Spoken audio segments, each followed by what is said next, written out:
Event right there. Ariane, we're gonna get this guy an interview right here. This guy right here is the co-main event. Right there is Louis Coffrey, my buddy. He's the guy that owns the gym. He's gonna organize the events. So we're gonna set up some interviews, right, for the live stream. And like I said, I'll let you guys watch. This is what's up right now. Look in front of me.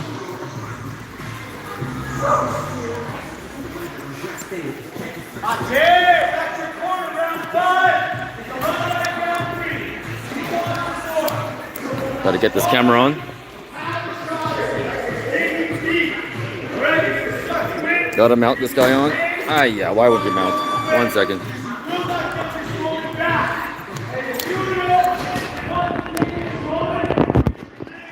Get the case off. Need the case off. All right. Here we go. What's up, Bella? Hi, Ella. We're gonna go here. Gaming show requested me to go live and show you guys what's up. So here it is. What's up, Charlie Brown? Charlie Brown, what's up? That's my homie. That's my homie Louis. How are you guys? We're good. We're good. We're gonna get a lot of guys. Street fighter in real life, exactly. See? Right, perfect. I do a lot of fighting games. See this guy? He's a real fighter. See? Look. Video game fighter, real fighter. Louis Coffrey. Remember I told you guys about the live event coming up? The live event's coming up, right? Yep. So Yes. my crew's gonna watch us while we do our live stuff.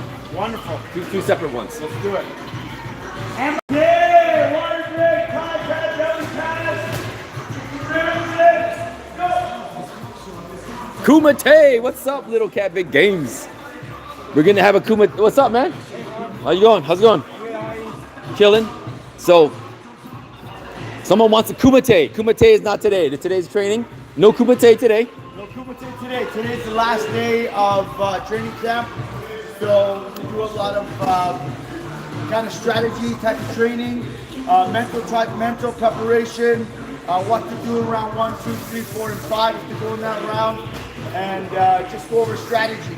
Yeah, right man. now we're gonna hit pads just to kind of review everything and just kind of keep the body loose to keep it going. And then we'll do a little bit of clinch. Yeah, so I just got here, right? So guys, drove here. That's Louis. He's gonna do his class, right? And whenever these guys have breaks, I'm gonna grab him, Ariane for an interview. We're gonna grab these guys for an interview. A lot of these guys are fighting on Saturday, right? And there's Anthony Palumbo there. I talked about Anthony Palumbo. I showed you a lot of his fights before. But either way, these guys are fighters. They're training for the fight on the tournament on Saturday. Not a tournament, it's like a fight event, right? Not everyone's fighting, but some of these guys are fighting, and they're fighting some crazy guys. So what I'm gonna do is now set up my stream. Because we're gonna stream the Combat Fighting channel, Instagram and YouTube. And you guys are gonna see it on this one. I told you guys, I'd show you the inside scoop, you know? So here it is, the inside scoop's coming. So I'm gonna have to figure a spot to put my laptop down and set up the wireless stuff.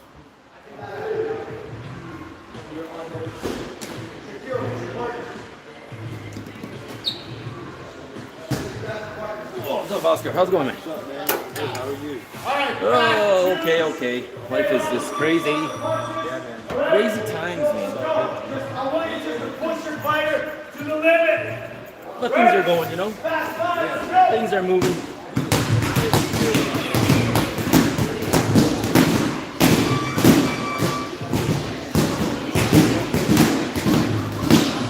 That's a typical Muay Thai drill right there.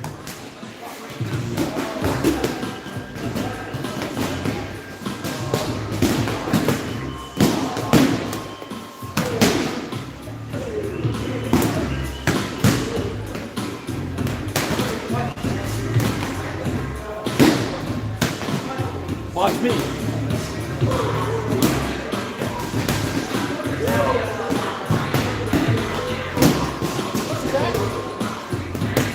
Now that's what you got Street Fighter in the gym. This is what you got.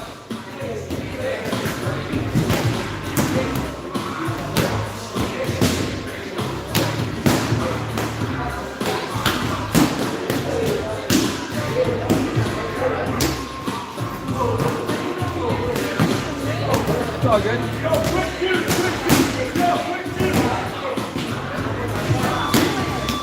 Oh, busy. More super time.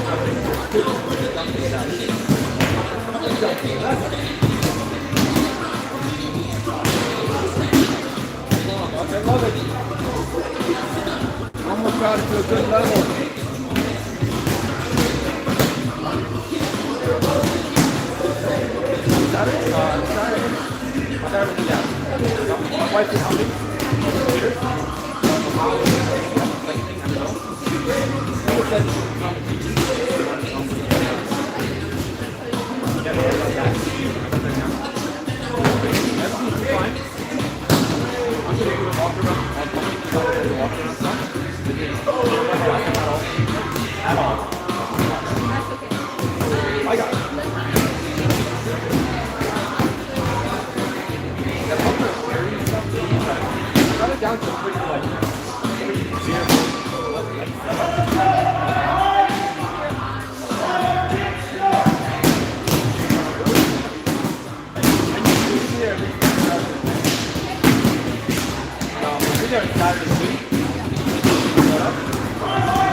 You'll be good though.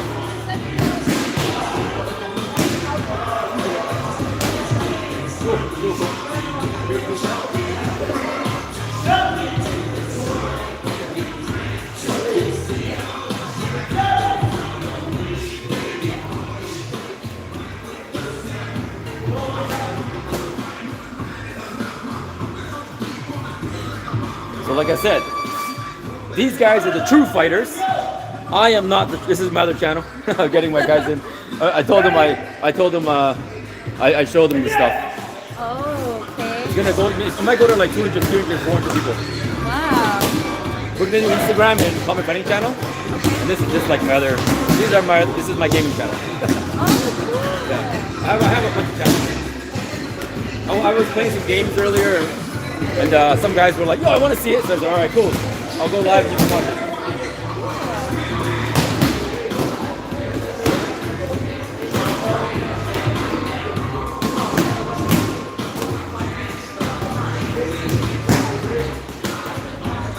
Oh, so behind the camera is Ocean. Ocean, camera shy, but that's okay. Watch this, watch this. Wow, that's Ocean right here. Ocean Godfrey. He's one of the main organizers for the Asia Martial Arts Center. She hates being on camera, but you're gonna have to be soon. She's gonna be the head honcho here. Daughter of the boss, right? She's gonna be the boss soon. She's gonna be the boss, man, I'm telling you. She's also a fighter, by the way. You guys might have saw her fights on the Combat Fighting channel. She's also a fighter. And that's Anthony. They're the fighting couple like in the movies. Piyabayara, what's up, Piyabayara?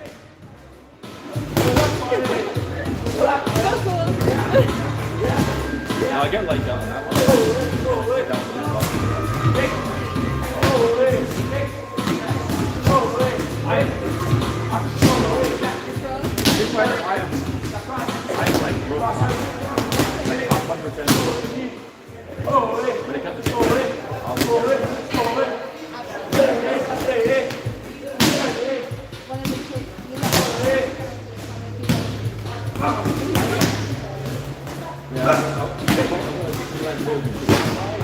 I'll teach you how to win.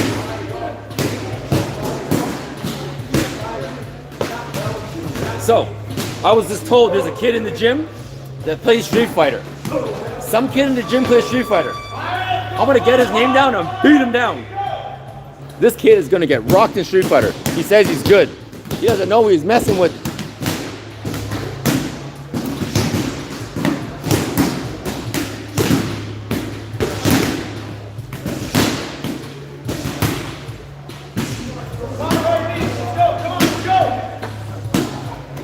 Nice and hard, nice and hard.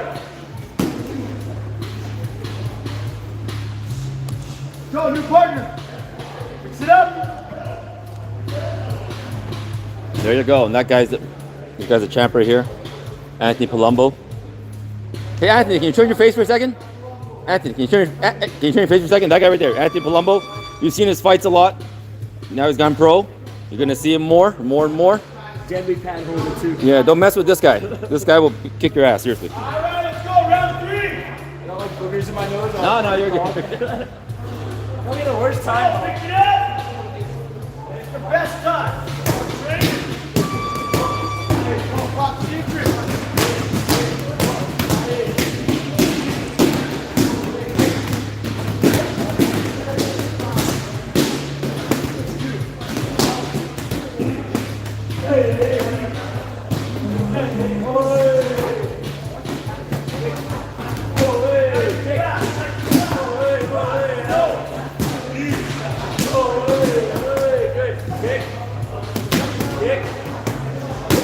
Yeah, so he's like multi-champion. He has many belts, many belts. That guy. I'd love to send you guys down and fight him. How about this? Who wants to do it? I'll send you down and you can do a sparring, 3-round sparring with him. Who wants to go? Who wants to go? I'll send you guys down, bro.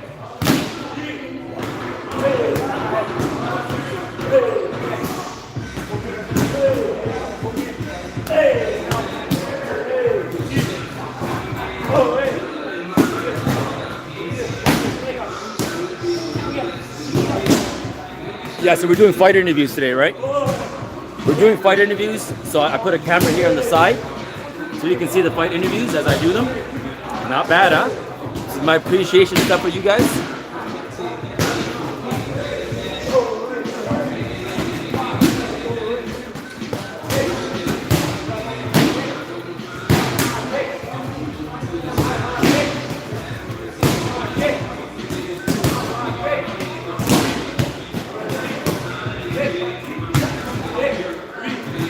Yeah, so this is not a kid-friendly stream, okay, guys?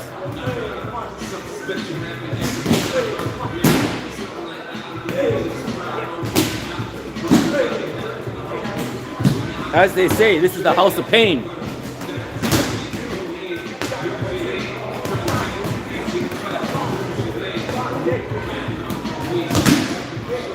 So I'll show you guys what I'm.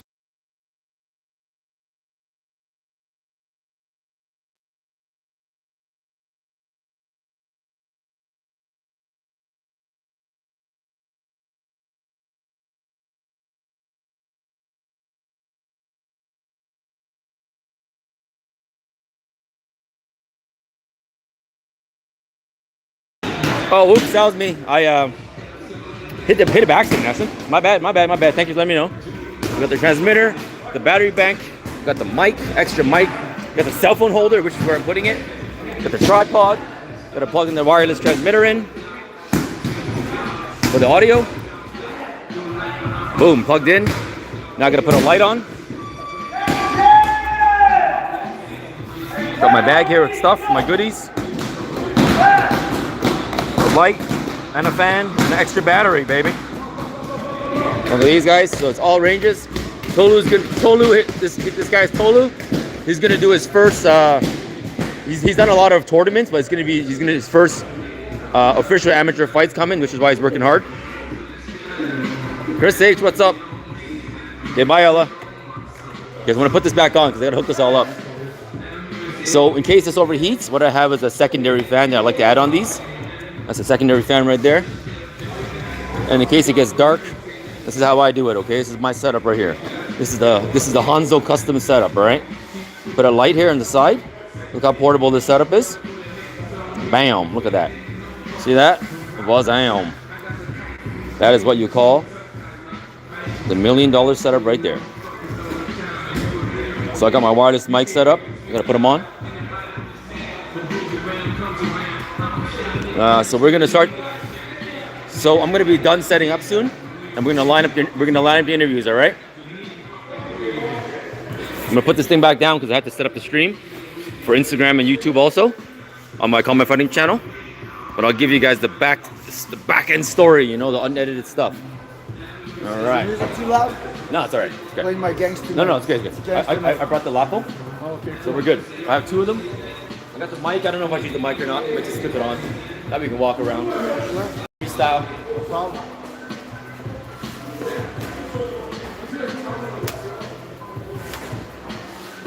All right. So, is that Mr. Hanzo? Mrs. Hanzo? No. That's not Mrs. Hanzo. That's someone. Oh, that's Mrs. Hanzo. Yeah. She's on the chat. But I'm setting up stuff. All right. Fast 2. He's got global. Go.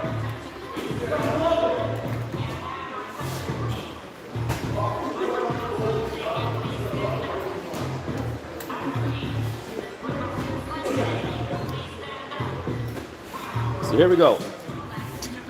So you guys know, we're using lapels. We're using wireless speakers here. It's gonna drown.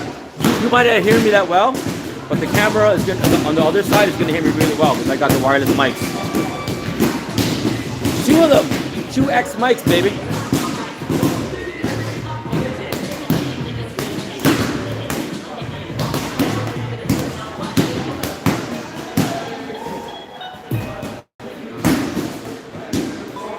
Oh yeah, I've held pads for her. Last time I held pads like this, I held like this. She kicked me in the back. Very bad accuracy. Always got to be ready.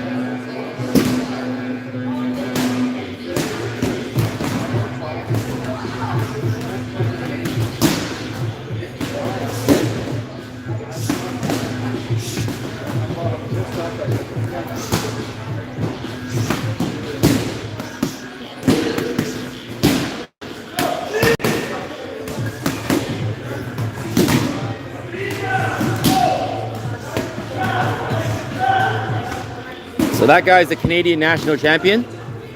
He's going to be challenged this weekend.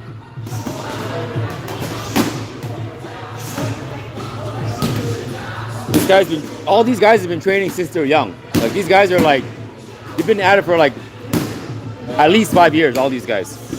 Which is why I don't fight them. I don't want to fight these guys. Yeah, like I said, that's Active Palumbo. He's the champ. Don't want to fight this guy in a bar. If you ever see his face in a bar, avoid him at all costs. Never fight him, ever. Seriously, never, ever, ever. He's knocked out so many guys, it's not even funny. Like, can you take that kick? Could you take that kick? Look, if you use a kick you like that, could you take it? Could you take it? Could you take that kick? Could you handle that without breaking a rib? Could you handle that?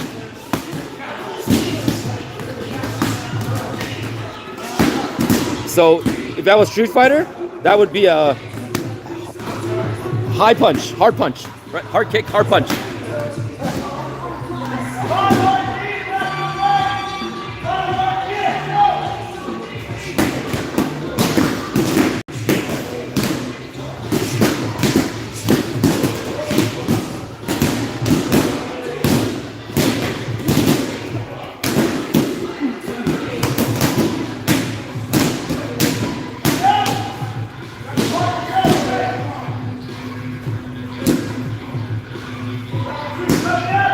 All right, so. All right, so see this? We're almost done. Yeah, Muay Thai gym, buddy. I'm doing some. Hey, what's up? Vanessa Belga right there. What's up? How you doing? Good, just setting up. So we're doing some more fighter. We're gonna do fighter interviews. This is my other channel. They wanted to see me set up. Okay. These guys are all around the world. We're like worldwide on this channel. So everyone's gonna pile up. You guys are gonna see the back end of our interviews, all right? Because you guys asked for it. You guys asked for it. So I'm going to show you the setup here. We got everything set up. We're gonna turn this guy on. Wireless transmitter on, camera on. Boom, camera on. That's good to go. Oh, I didn't show in the wrong place. What's up, Golf Nutty? Mike Gardy, what's up? So we got the light, camera, transmitter, battery bank. This is where I'm gonna put the cell phone for you guys to see, right here. I'm gonna mount it there so you guys can see interviews, all right? Yeah, this is one of the biggest gyms in the area, right? They have an upstairs. Up there. I'll show you guys around. I'll show you the gym. Here, I'll show you the gym. So this is the main area, right? Right here. And on fight day, which is Saturday, we're going to be going up. On fight day, we're going to be going up. Here's the change rooms. I ain't going in there. So on fight day, we go up here. And we got Brazilian Jiu-Jitsu happening. This is... What's up, buddy? Oh, thanks. How are you? Really good, thanks. So this guy, you don't mess with ever. He will kick your butt. Hey, I have my camera here. Can I walk to you afterwards? All right, cool. In the middle of your class, can I walk to you? All right, so we're gonna get some BJJ chips. We're gonna beat some BJJ chips. All right. So this is his class, right? We're in Air G right now, and this is the top part of the gym. Okay. During tournament time, this is where they put a divider in the middle. There'll be red corner and blue corner, right?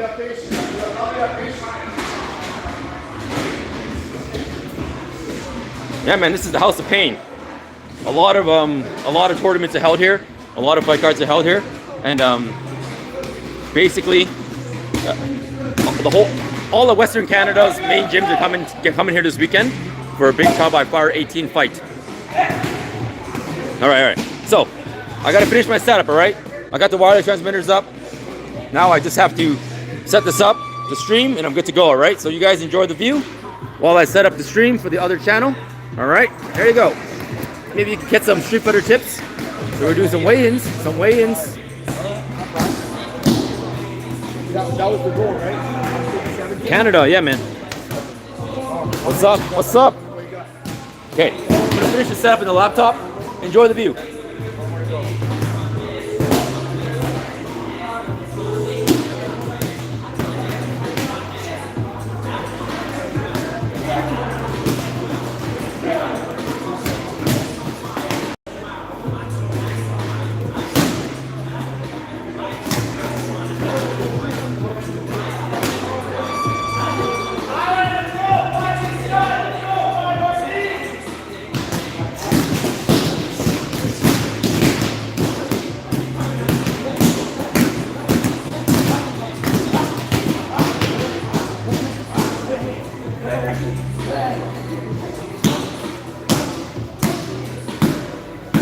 Toronto. I'm from Toronto too. I'm from Jane and Finch. I'm from Jane and Finch, Toronto, bro. Where in Toronto are you from?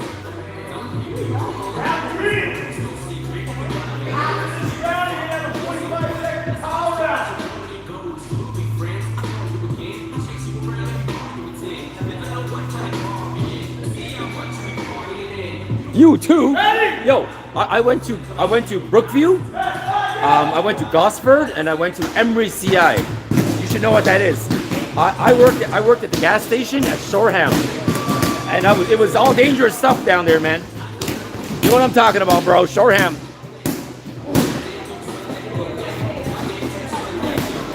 Used to hang out at the Connections all the time, man. I know Jane and Finch well. I know it very well. Palisades all day, baby.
You live at Driftwood.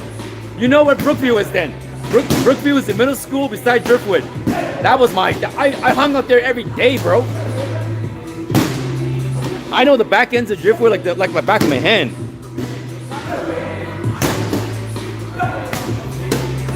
Most of my friends went to Shoreham, right? Actually, my dad still lives in the area. I visited there in the summer, actually. My dad loves Jane and Finch. He loves it.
Yes, Jane and Finch does feel like home.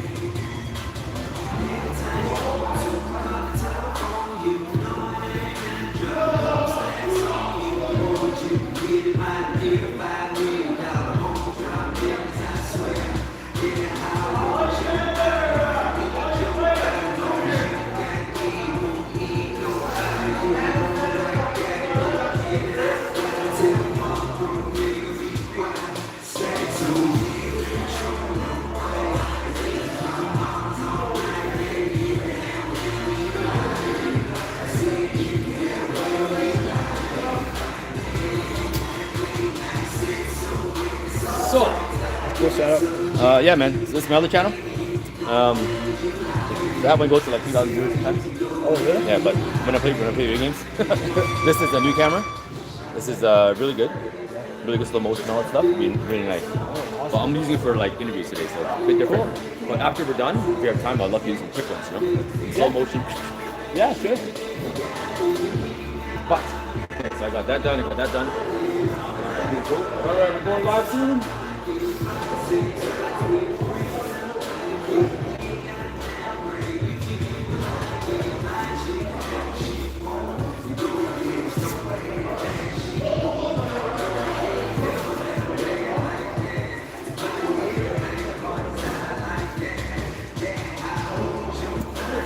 Eat your body.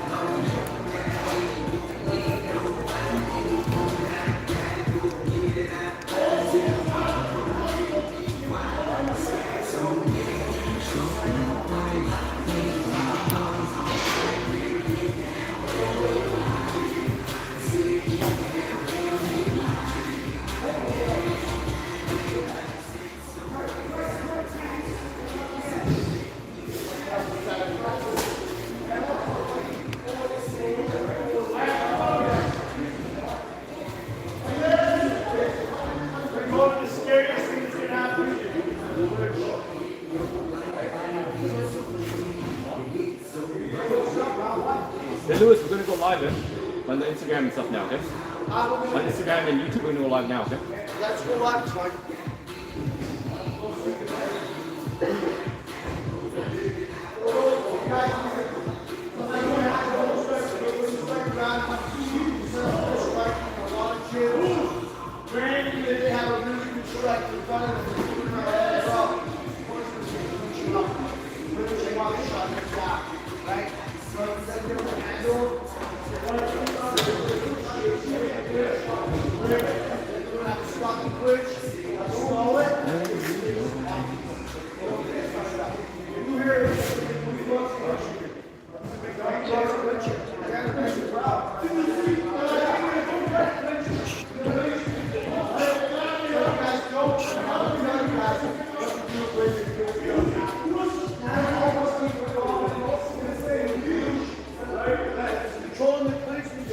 All right, what's up, guys? What's up? So we're gonna start some fighter interviews soon. I'm pretty much set up.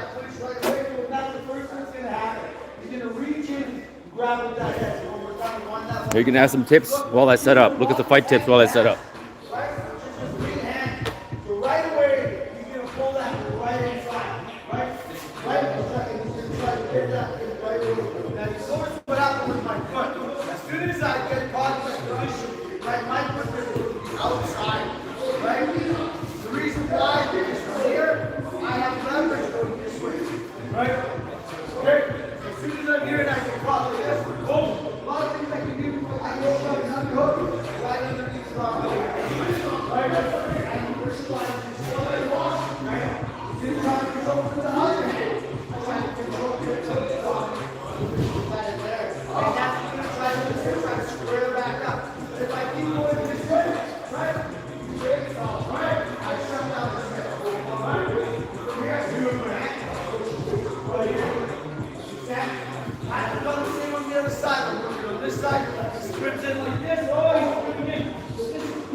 Grappling, I'm going to go underneath.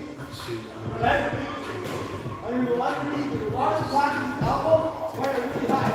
Now if the elbow's going to go, right, drop in, go here, and pick it up with my elbow. Right? Go right up over the top, right? Go right here. That's see you guys do this to fight with pressure. Alright? You guys come in, you get you in here like this, boom, boom, bam, right underneath, right away. This is a double underhook. Okay, both sides now. Right? The higher I go with my hands, the less you can use his hands. Notice that? The lower I am, right? You can start to miss it. Come to this balance, I'll reach to get this top right. So what I can do from here, like this, squeeze like this, go. Right? Reach this balance. Like the arms higher, with his elbows, right, and now neutralize. So there's something you can work out right away. And that's nothing. As soon as he grabs it right here, my shoulder, if I go under here like this, if I just hold it like this, and again, close with my hips, when I wasn't going to go work, grab, go sit, break it up, because after there's 5 seconds in between, there's something right? Don't separate these things. Go right back to work. Again, my ball, like grab again, right? Go from the knees, right? Stay nice and close. Grappling one tells me that the closer I am to somebody, the safer I am. If you've got a real dangerous creature, I'm dangerous, I'm trying to go, you gotta neutralize. Right? You guys got it really dangerous business, and you want this thing, and you get a player with you, play with them, you suck them into your body. Neutralize it. Stand back, one, go, first neutralize, and so we're going to underhook and shut down the first go.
No idea if I was really figuring that this all the money was like really off and time was like, what did I do? What did I do? But that's where I am. It is what it is. Oh, apart from that, life is good. Apart from that, the minor things. Good, hey! Alright. Then caught up against the rope. A rope took out and out, pushing them up. But let's assume that I've been hit up against the rope, I really talk, leaning against me, good. Right against the rope, big, you do not want to do it. Change this position, it's all quality. There's 2 ways to go. I can go left, I can go right. Everywhere I go, I step left, to right, step back and front. Right? My feet have to do that first before my hands. My hands are there to control the top part of the body. The bottom part of the body tells me which direction I'm going to go. When you have to decide, look, where you're going to be if I go step to my right, that means on my left.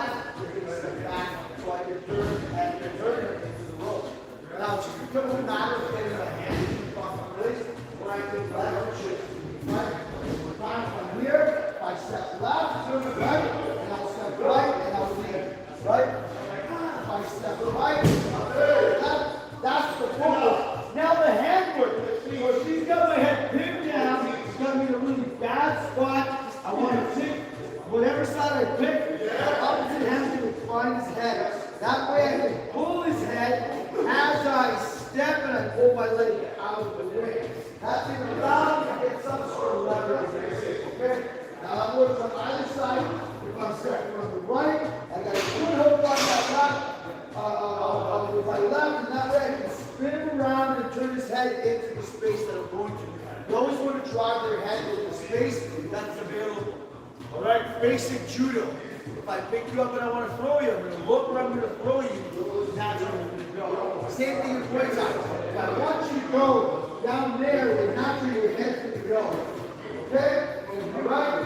So, I have this outside hook and I've got a good slip on this side. This other arm has to have a drop too. And usually it's the elbow. The elbow is a great one to attack. You can also put it on the hip. Right? Because that allows me to create some space and pull this in the air as I do it. Yes. The hand will be up here as well, so remember, you can always push up the elbow. I find this is the best because it really breaks the shoulder line. Now the shoulders are right one side or the other. So this is what you want to do when you're up against the ropes. Here, this is the squat, I'm going to go left over. I'm not sure what it's like. I see that his mouth doesn't respond to right there. And the other one is too far away. You've got a good stance on you right now. It's not square. But when you trust somebody, you're square, right? Oh, that's easy. But most of the time, you're going to be in a good stance. Yeah, actually, tell me that thing. Just like that, you get me out because that's the one that's closest to me. All right? Drill that back and forth. Let's go. Let's go. Go with your feet out. Let's go. Start with your feet first. Start with your feet. Remember, you got to step. You got to turn that leg out. Swing that heel up. That's it. Test. Testing.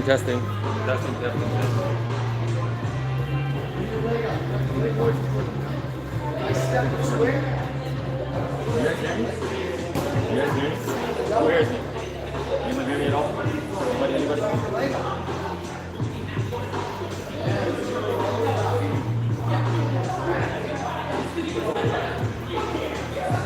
Can you hear me? My voice at all?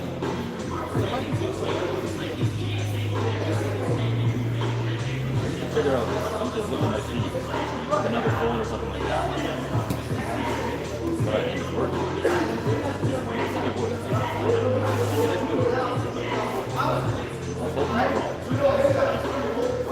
One mic didn't have an echo.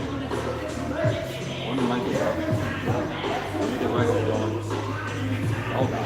Hope you guys hear me.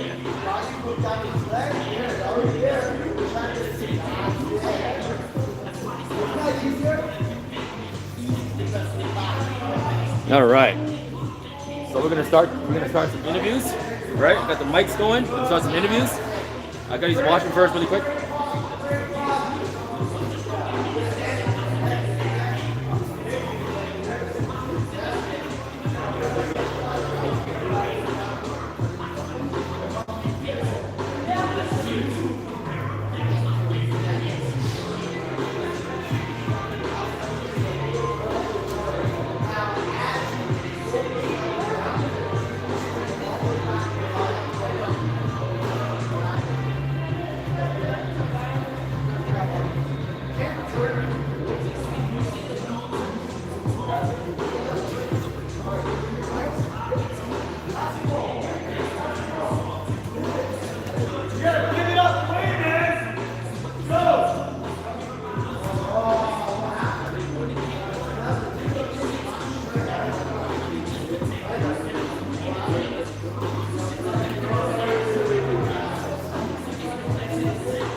Okay, I can't tell because the audio is live right now. I'm gonna check.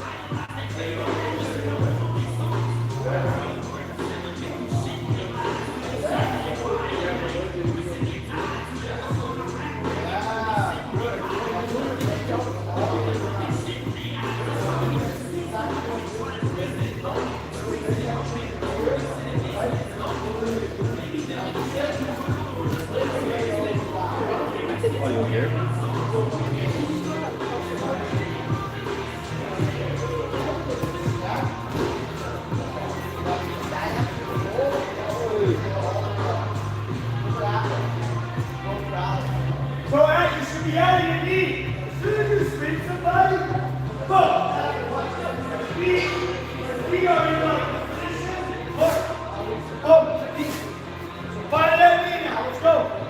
Fire that knee. Let's go.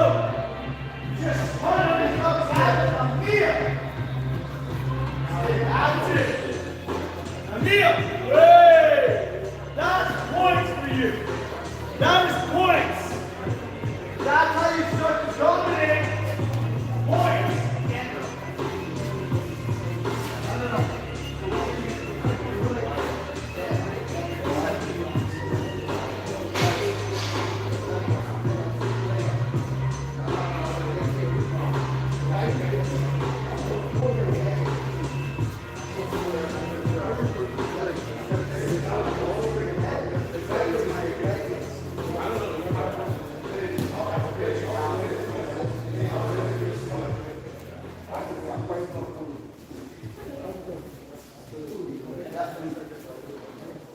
That's it.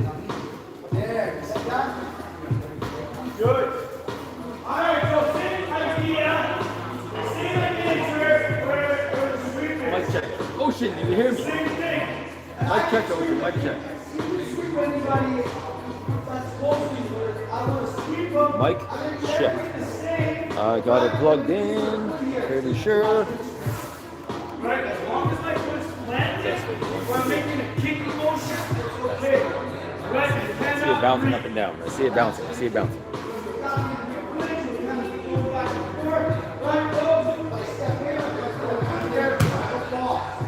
Remember that instead of taking your leg all the way out, you can use it there and then put your force. Let's go. Try it. Go.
All right. Why is the mic not working?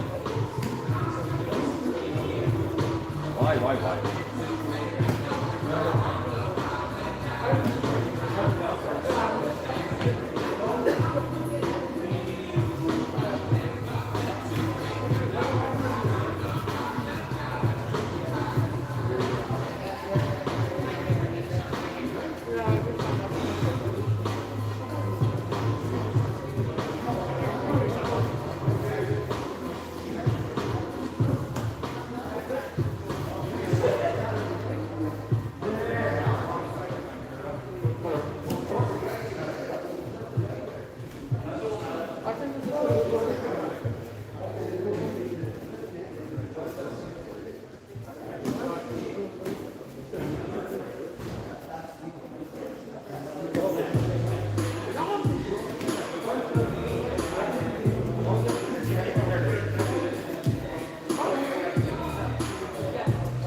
gotta work though.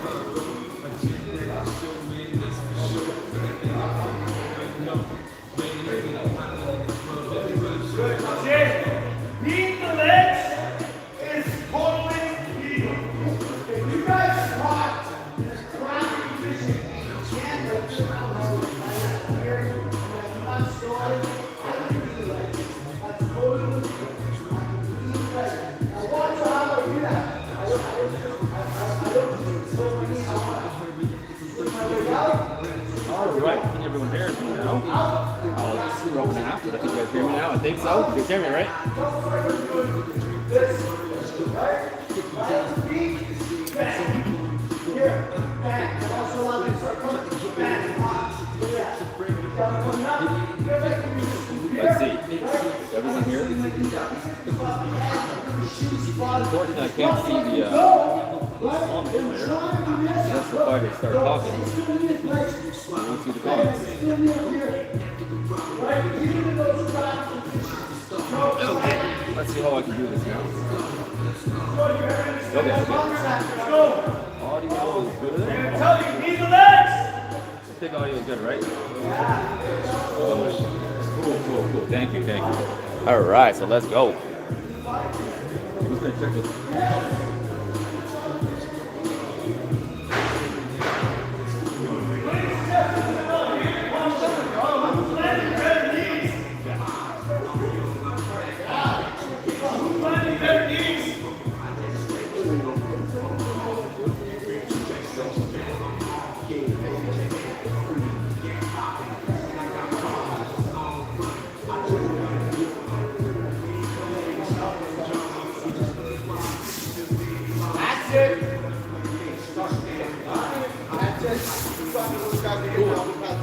All right, so we're live, guys. We're live.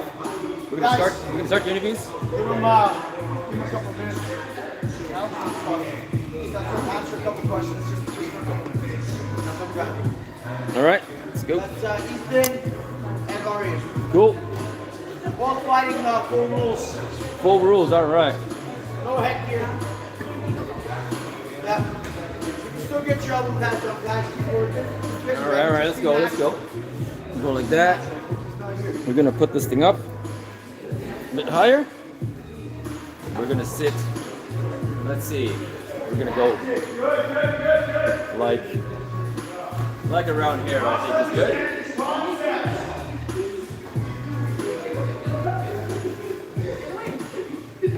Okay, so we're good. As long as we stand about near far, bring each other in, and we're good. Who wants to go? Perfect. Alright, let's go. Okay, so these guys are fighting the weekend. We got Artie on here. He's coming back from a win. You want to come over here, Ron? So right here to two live places, right? One's Instagram, one's YouTube. You can see how we look. Let's minimize this. Hands on the jaw. Push your face away. I want you here. I want you right here.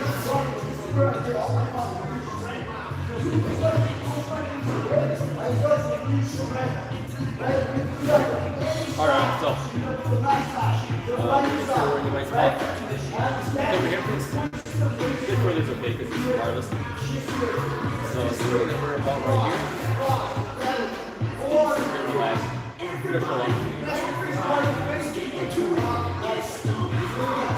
Okay, there we go. Okay, so that's us.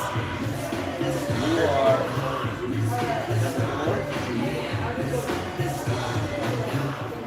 Okay, maybe this way again. I wish I could have a cameraman to see that. Basically, let's just go back there. This is okay. Alright. I want to make sure we're paying right before we start because recording this can close me out.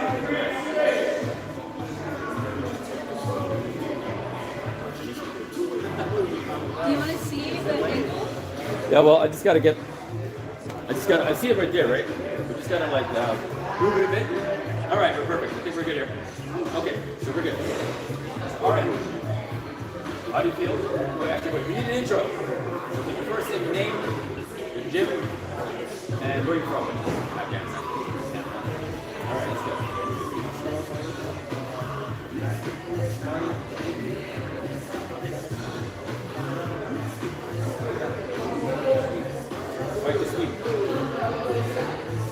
totally straight line.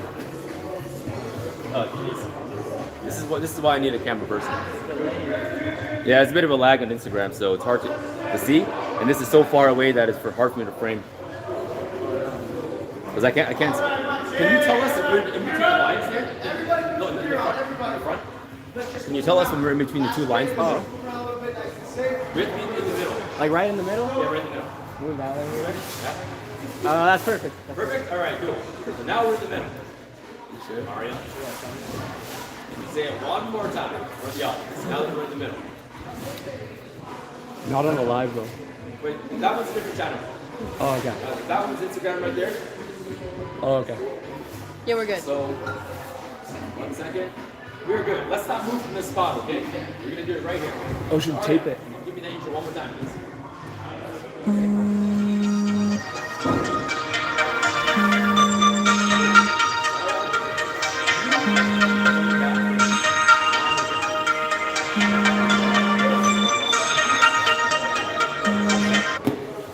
Coming up, right? Really strong. You guys are strong, right? 18 years, that's what I'm doing. The famous guy, so you guys are going to this fight, right? You're coming back from. Oh, thank you. And then the last of us on this fight is high school.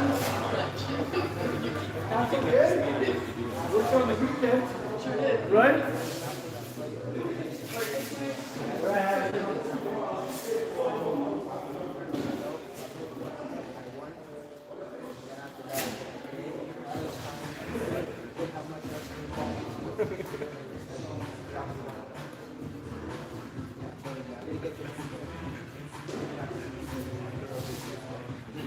Okay, so obviously, like I said, I saw your Grappling fight 17. Finalizing. You got the Seattle after. None of it. Can you tell me more about that Seattle fight? Who you fought and how it went? Yeah, okay,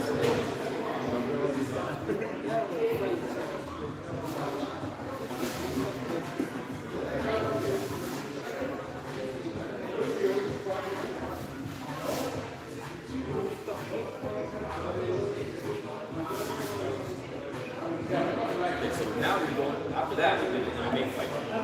So, can you tell me a bit of why you're doing the main fight?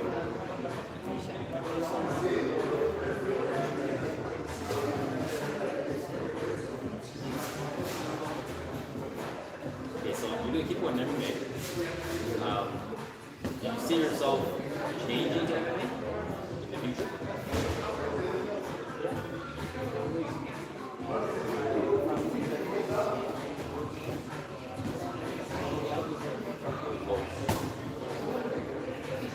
Okay, so obviously your striking is pretty good. You have really good boxing, you have really good kicks. You know, you kind of proven that in your fights. In the MMA fight, that was the first one. You did a little bit, right? So can you tell me why you think that you go to the yourself?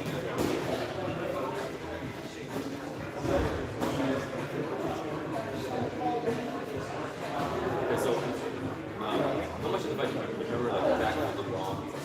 You agree with that?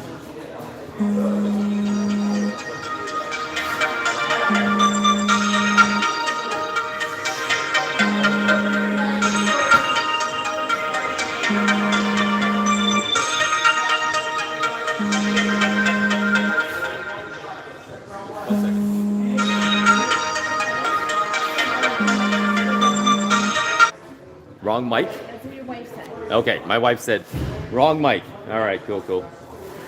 Okay. Thank you, wife. Aye. Yeah, she put that on there. Okay, cool, thank you. Really? Wrong mic? Microphone check. Microphone check out. Sure, I'm sure. I was ready to Mario Line in the house. Let's get started with me when he was 8 years old. Is that camera still on? It is on, but my wife's saying it's the wrong mic. I don't think you're right. I was totally like talking earlier. Better be sure about this, honey. You can hear me, right? I'm over there, right? And you're wrong. Come here. And you're wrong. No, she's wrong. Okay, so, Louis, what's up? So, we got Lewis there. For a couple minutes? Yeah, sure. No, that's going to call time.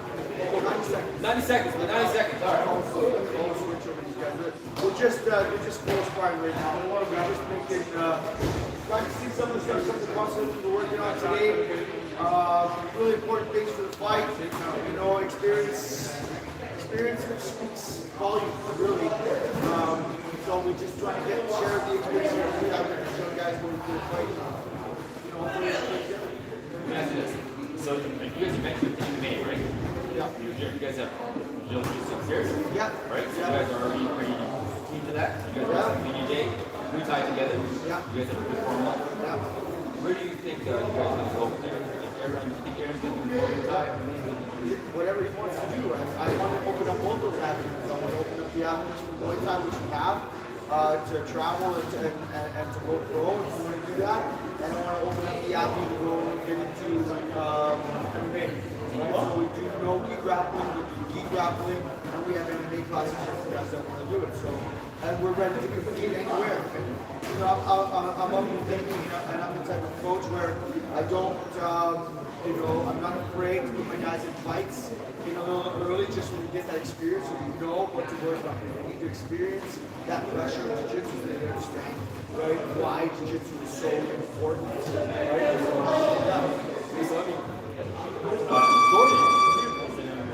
Yeah, he's working Is this initiative anything to do with Jordan pushing things, or just you guys? Yeah, you know, I've always tried to get an MMA program going. My very first fighter was an MMA fighter, that was Shane Ryan. We fought a 100 miles, so we went 9-3, got a title shot. And so that was my first fight. My first experience in combat was coach for MMA fighter. So, you know, yeah, going back there is something I want. Just wait for the perfect fight to come along and say, hey, listen, I'm going to grab this thing and run with it. So, yeah, I've been doing it around Jordan. Like we've been running the whole program forever around Austin and around Anthony. So, Well, thank you, Lewis. you're welcome. I'll get back to you afterwards. Yeah, no There's a problem. lot of fighters interviews today. Yeah. So we'll get back to you, Lewis. Okay, so, all right. I'll talk about MMA earlier. Now let's go back to the very often when I interview a lot, very often when you fight,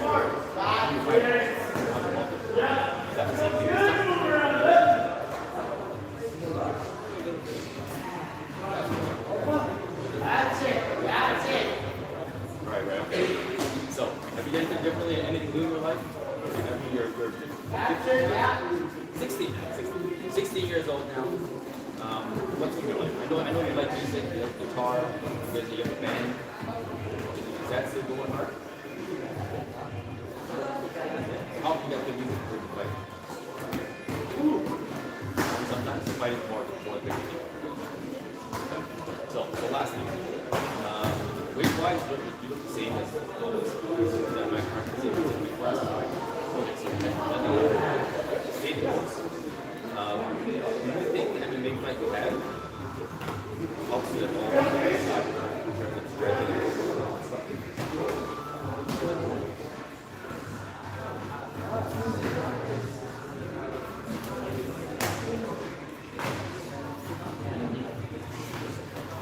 Right, that was the first time in an octagon, right? How did it feel versus having to hold on?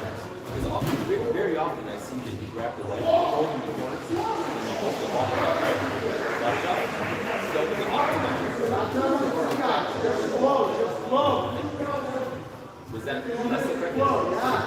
Have fun, enjoy it. Life is supposed to be fun. So I mean, the fights on Saturday, looking forward to it, man. So if anyone that wants to see Arvin's previous fights, I have most of his previous fights dropped by far. I know you don't care about listening yourself.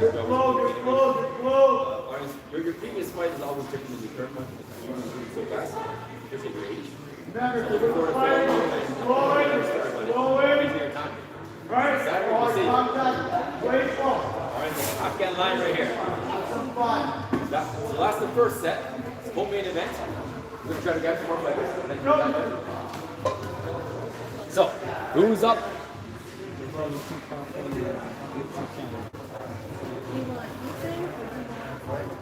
One second. You guys hear my voice, right? I think it's on YouTube. It's a little. It's not working. No. They definitely hear me. Okay, I'm gonna stop troubleshooting this mic thing because I don't know what you're talking about. I hear it beside me right now, so I don't know what to tell you.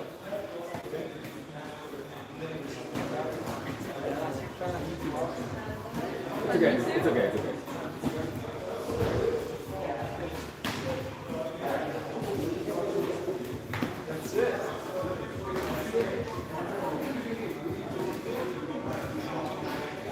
Yeah, we hear. Okay, it doesn't matter.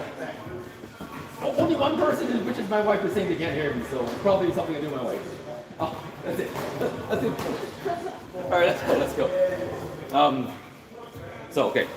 So let's start with an intro, because I'm going to edit these pieces tonight, and they both come out, right? All right, so this guy used to be this tall. Now he's this tall. So I need you to start with your name, where you're from, the gym, which is obviously here.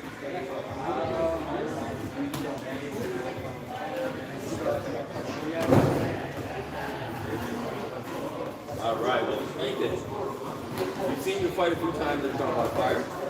Very successful fights, I'd say. You have one legendary spinning elbow. That's you. Remember that one? Yes. So, let me ask you that before we start. So spinning elbow, okay? Was that reflex or was it something you practiced? We practiced before. I wouldn't say it was fully focused on that part. So it was kind of Oh, yeah. Okay, 14. How long have you practiced? 6 years. 6 years. Okay. So, how many fights have you done? 8 fights. 8 fights, okay. 8 sanctioned fights. How many were tried by fire? 3, right? Oh, 3. So where else did you fight? Where else did you fight? Yes.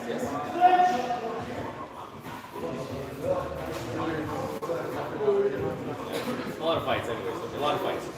So, last time I saw you fight, you took a cup. Since then,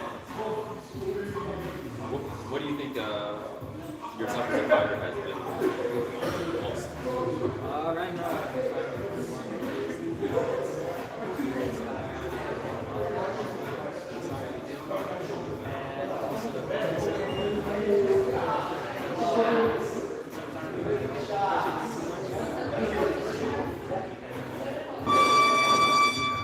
Right.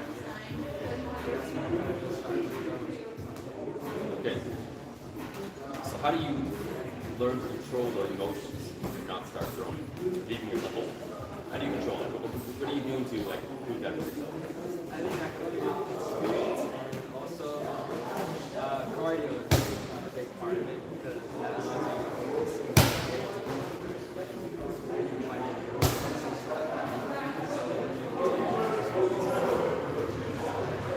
Okay, that's good. So you're still young, you know, lots to work on. Kind of a golden age still at this age. So the guy you're fighting,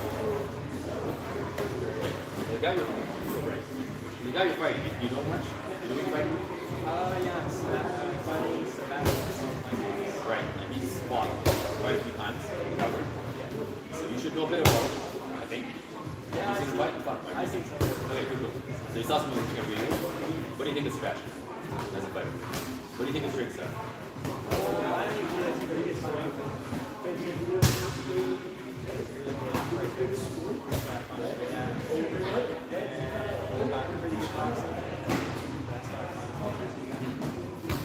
So in that case, if he gets good pressure, he could give you a bunch of 30 hits that might go nuts.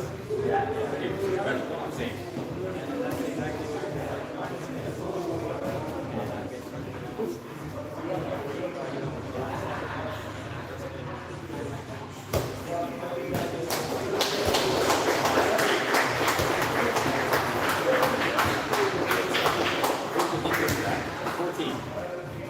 I am not 14. What do 14 years do these kids for fun? Tell the world about yourself. Or what do you fun with your hobbies?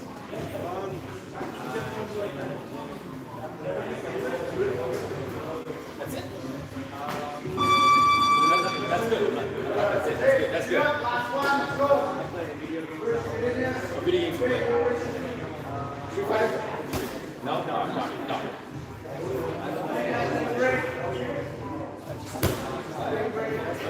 You're like a regular 14-year-old basically that fights. Apart from fighting, everything else is pretty typical. But fighting is definitely not typical. So, your mom fights, right? My mom? What type of fight? Why do you think you have to fight? What type of story? Why are you fighting? I started my first one I got.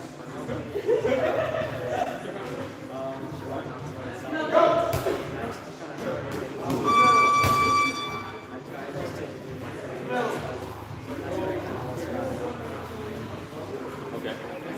And now you're 14, 6 years in. Your buddy, you said you're like MMA fighting out. Is that a thing that you're going to do too? Or stick to your new boxer?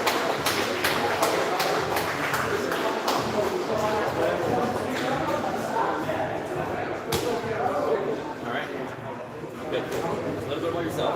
So, leading up to the fight. Your ninth fight, ninth, right? Your ninth fight. So let's, according to everyone else up in you, that about 8 to 10 fights, you get really comfortable with the zone. That's kind of what I've heard, right?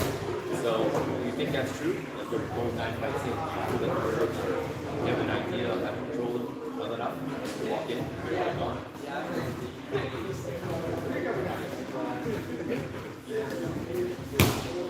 Does it help that it's a home turf? I think also whether you fight like that day. Oh, really?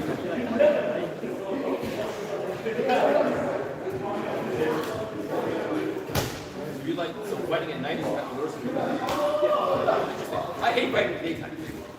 Maybe because I'm a night owl, I'm way more powerful at night owl. You make me fight at 3 p.m., I won't be as good as fighting at like 9, 10 p.m. Like right now, I'm most awake right now. That's me. It's just weird. Okay, so let's talk about dying. Okay, it's a big factor of this. You're born boy, you gotta eat properly, you can't be like starving. So, what was we die? Right now, the last week,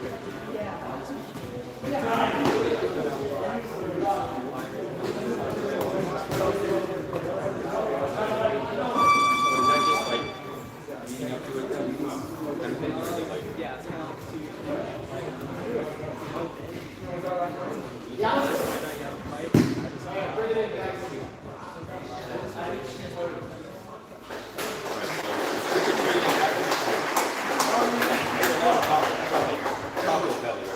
All right, so is it a factor for you guys? camp is over.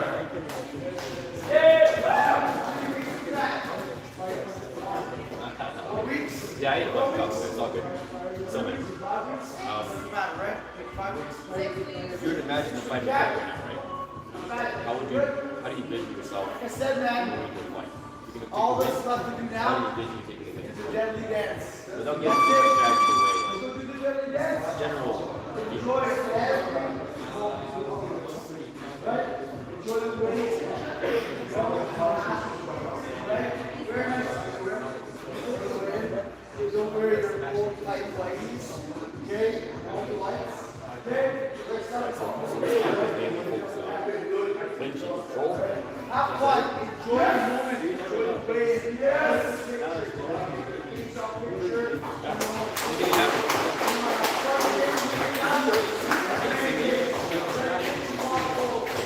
2 years. I guess that's a pretty big difference. 16? Like 26, 28, maybe not. 460 is a pretty big difference, I think. Do you have any thoughts about the fight? Anything you want to say about the fight? Anything about that? Enjoy it. There's always live in the moment. Okay, don't live in the future. Don't live there. Here and now. Only that matters. I want to ask you this. What's happening? This is my own question. Try Your not dad, to be funny. I have a 14-year-old too. Okay, just be Your ready. dad gives you, said he gives you motivation. Like, how does he push it? Does he push you like, you want to hear your dad? Like, Yes. or is he like, I'm trying to not be an Asian dad. So maybe I should revert to my roots. Being Asian dad to my son. I don't know. I'm trying to make my son focus. I find that you guys have.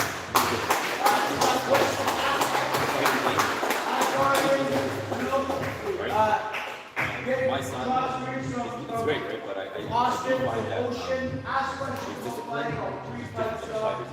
He doesn't fight. So I'm trying to learn how to teach that discipline in the fight. Does that make sense? I'm just trying to think tips out of you. That's all.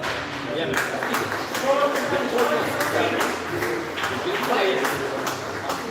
on Friday, how are you doing now with the weight? You're good?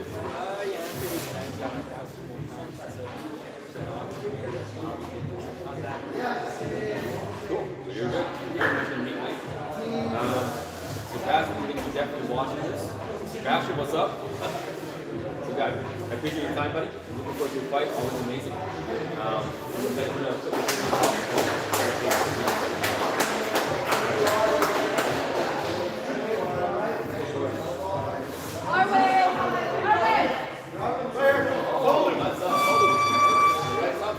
All right, so this guy. I told you here. So I need you to give me an intro, okay? Say, when I say where you're from, I say background of your country. Don't say Canada, say whatever. Name,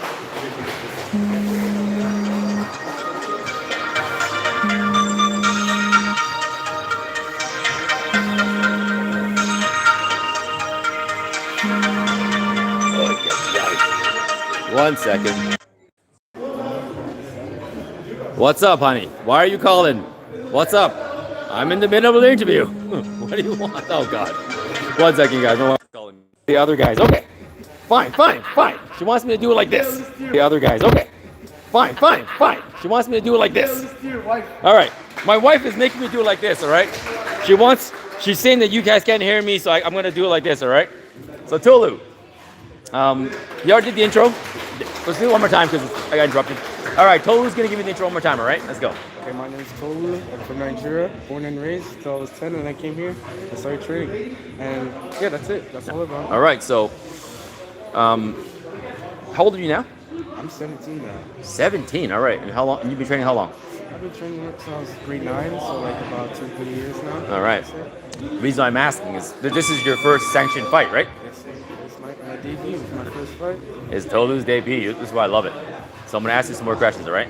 So, leading up to the debut, how many fights did you do, like in the local tournaments? I've done a few. I can say about 5 to 6, or even more. I've done a lot of them. I enjoy doing them. And it's been a lot of anything.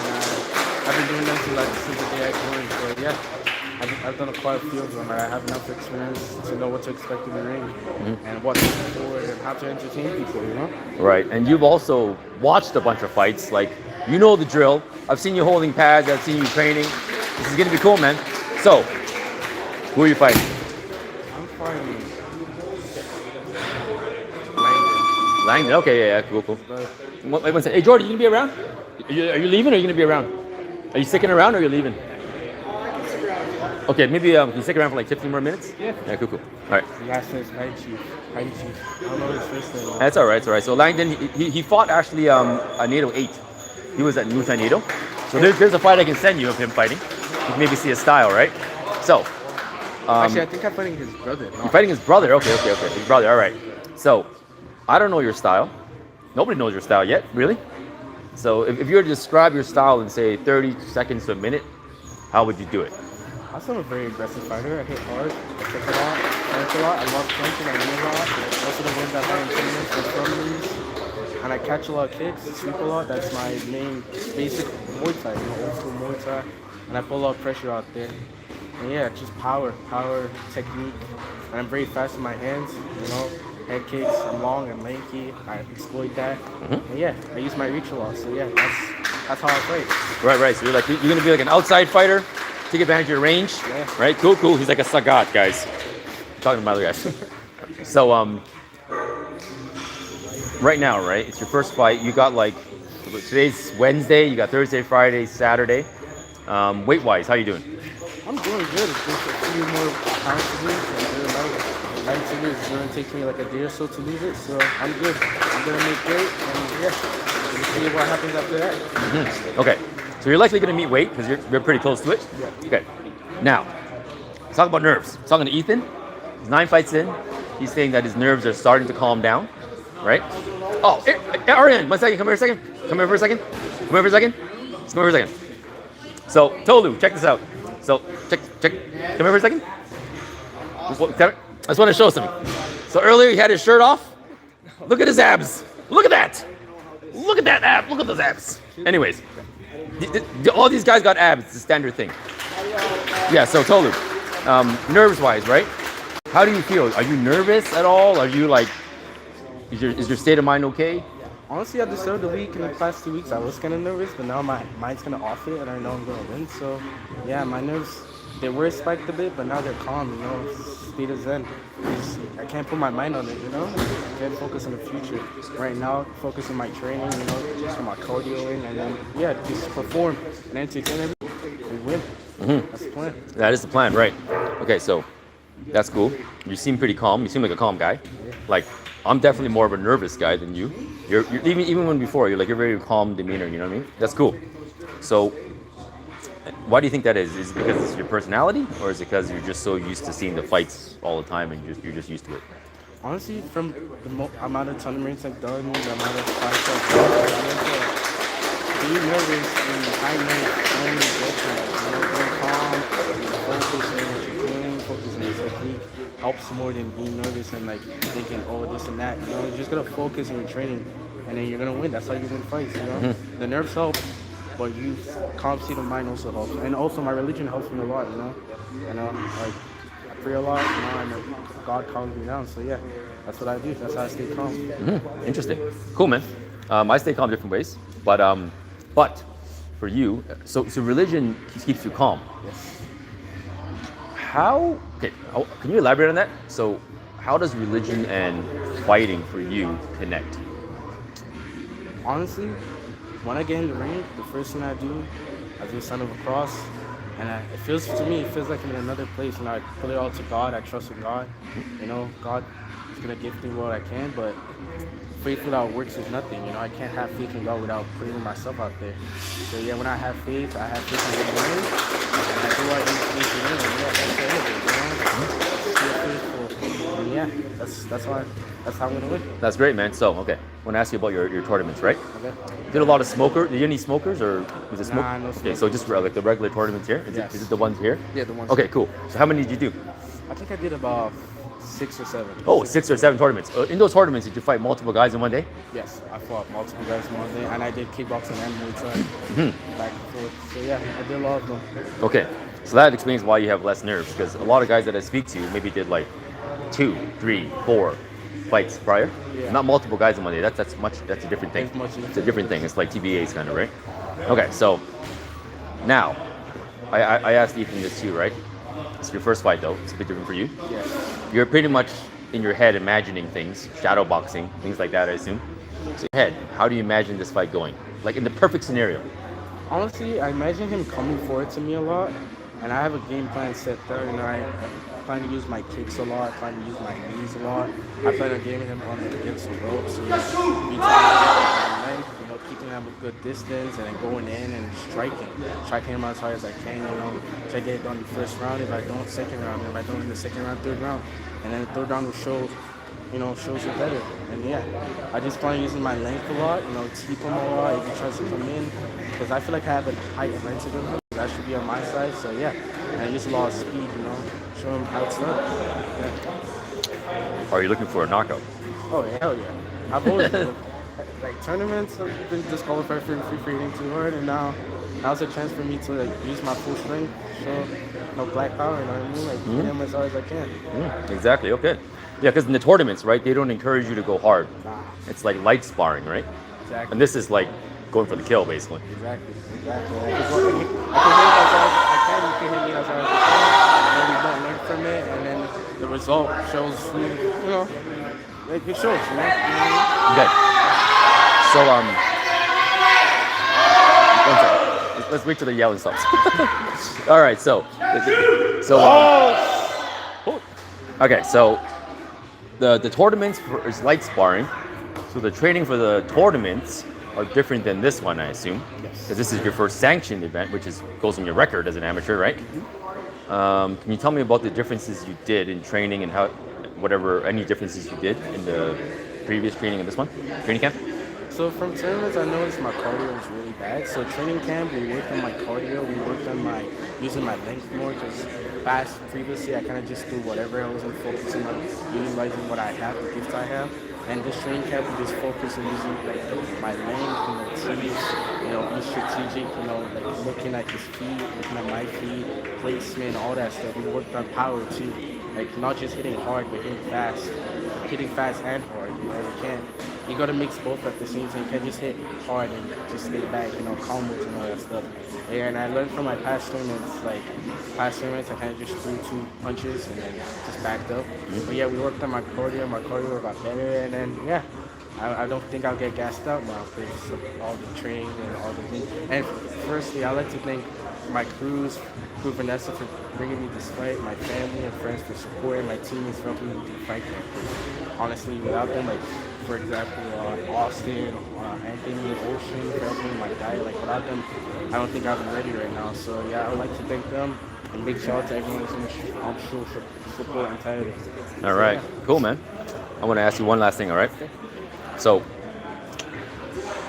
shoot, I was gonna say, I forgot what I was gonna say. You gotta make it. It was something related with your training. Shoot, I totally forgot. But anyways, okay, I'll ask something randomly. So, you're a young guy. Hobbies. I've been asking about hobbies. We always talk about fights in the fight interviews. I want you to let the audience know, a little bit more about yourself. What are your hobbies? What kind of music you listen to? What kind of food you like? I'm an instrumentalist. I play instruments for fun. I used to play the guitar and I play the saxophone for school. I do a lot of sports. I play soccer, basketball. I come from a soccer background, so that's where my sort of leg kicks come from. Back when I was younger, I did a bit of taekwondo. Got my yellow stripe, and then I quit, and then I came to Muay Thai, and yeah, I do a lot of sports actually. I do track, I do 100-meter, I do a lot of sports. I'm very involved in school. I work out in my free time every morning. So yeah, that's what I do. I do a lot of things for fun. I also read. I love to read books, things like that. Interesting. Okay, so I want to ask you this. I remember your question now, but I'm going to ask you after. So, Taekwondo, you got the yellow, right? Has that helped in Muay Thai at all? Yeah, it has. I still got the kicks from it. I still know what to do. Still know how to keep my distance. In terms of power, I won't say it really helped in that. In terms of getting the ground base done and all that stuff, I think I got it now. I'm also pretty flexible thanks to that when I was younger. Yeah, I did it at a young age. I knew how to handle myself. It helped in my temper. It helped me growing up. So yeah, when I was younger, it had a big impact on my life, and now Muay Thai has a bigger impact on my life now. So yeah. So, Muay Thai kick versus Taekwondo kick. What's the difference? Taekwondo kicks are longer and fast. Muay Thai kicks are fast and strong. I would say Taekwondo kicks are more of show, not really much damage. But Muay Thai kicks they get you. It hurts. You can get hit with a good enough calf kick, leg kick. But Taekwondo has a variety of kicks. You got I think it's called the axe kick. You got the spin kick. So I got a lot. Taekwondo taught me a lot of kicks, like the side kick. When I first joined, I used that a lot. But yeah, Taekwondo helped. But in terms of kicks, I would say Muay Thai has the better kicks. Okay. This is what I was going to ask earlier. I forgot why. Well, the question was, why do you fight? Because you did Taekwondo when you were younger. I mean, Ethan said his dad makes him do it, but it's also himself, right? But what made you start, and why do you keep going? I fight because I love fighting. When I was younger, I didn't pick up a lot of sports really fast. Fighting was just my thing. I got the power for it. My mom loves me fighting. My mom actually encouraged me to fight. Every time I feel like quitting, she tells me to keep going. So my mom also was a big factor. But I personally just love fighting. The adrenaline brings me. I help helping others. I love others helping me. I just love learning in general. And yeah, it's just fighting is just something I love doing. I don't really have a reason per se. I'm not being forced to. But yeah. and I love the community. I love everyone's so lovely. You know, everyone's amazing. But yeah. Yeah, I mentioned that too in the previous podcast. Like the fighting community, I love because everyone's so temperament. The temperament's so controlled, versus like other friends I have. Like just look in the street, it's a fight. But you know, fighters, a look is soft. It's not enough to like make you riled up, you know, to want to fight. Exactly. But that's what I love about you guys. It's the control you guys have in your emotions and yourself, which is important, right? So this is my own question I have for you. Okay. You said you did other sports, Yes. right? So do you do them now still? A bit back and forth. I play soccer for my school team. But it's mainly fighting now? Mainly Yeah, fighting? mainly Okay. fighting, So, soccer, a bit of basketball, and I still do track. I still made it do track because I love track. okay. But mostly I'm more focused on Muay Thai. Frozen? 1 second. Instagram's frozen.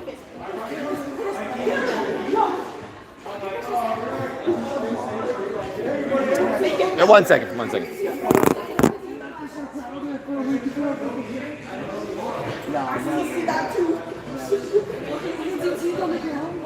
You got that guy, the guy in the orange, and the guy in the blue. Cool. 1 second. He said it's frozen. I just got to figure out why.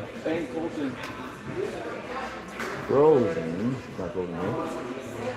Is the internet frozen?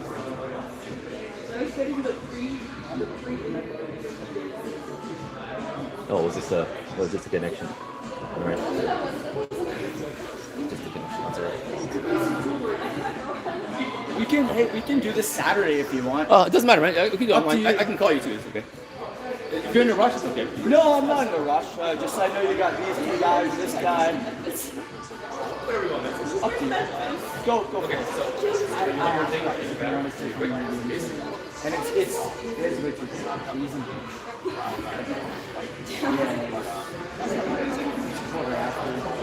The other is big.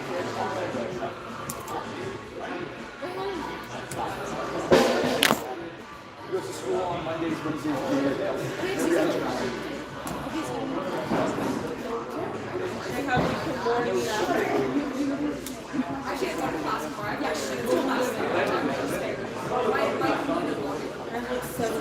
yeah.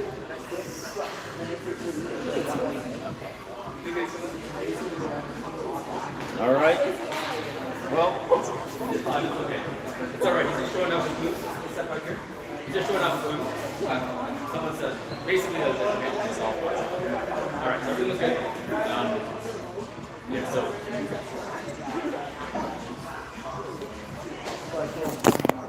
Okay. Let's go back to this. Everything was good. All right. So we're good. So going back to the sports. So when I was young, I boxed a bit, and then afterwards I chose sports instead of combat fighting. You're going the opposite direction. You love just soccer, basketball, that stuff, track and field, right?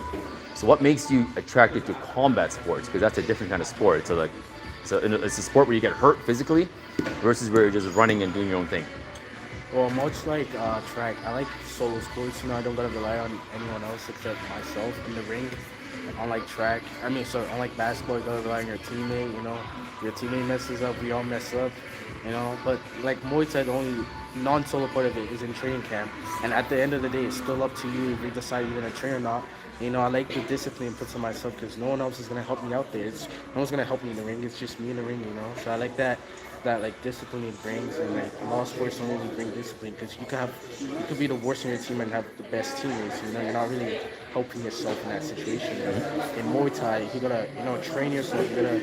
You're the one out there. You're the one presenting yourself out there. So yeah, that's why I love Muay Thai. You know, because the opportunity also gives me. You know, I just love being a solo person. You know, solo sports. Like, that's Yeah, why I it's like solo track. versus team sport. Yeah, Exactly. for sure. Yeah. It's all you. If you lose, it's you. Yeah, exactly. It's not like we lose. I'm doing good, and then everyone's doing bad, and we lose, and it's like, oh, I feel bad. One more time, I don't get the trophy. It's my fault. I get the trophy. It's my fault. At the end of the day, it's me. And then in training, it's my crew, my teammates, and also me. At the end of the day. So yeah. That's perfect, man. So, looking forward to the fight on Saturday. I'm going to be live streaming it, videoing it, doing highlights and all that stuff, like always. Clean up. Anybody want to thank before we go? First of all, I'd love to thank Lewis for helping me in fight camp. You know, helping me out, pads. I would like to thank Austin for helping me see what I could really do in the ring and helping me achieve my potential. I'd like to Austin is here. Is he here today? I thought I saw was him. here. He was here. I'd Okay. like to thank Anthony and Ocean, Ocean for helping me with my diet, helping me with my blood work and all that stuff.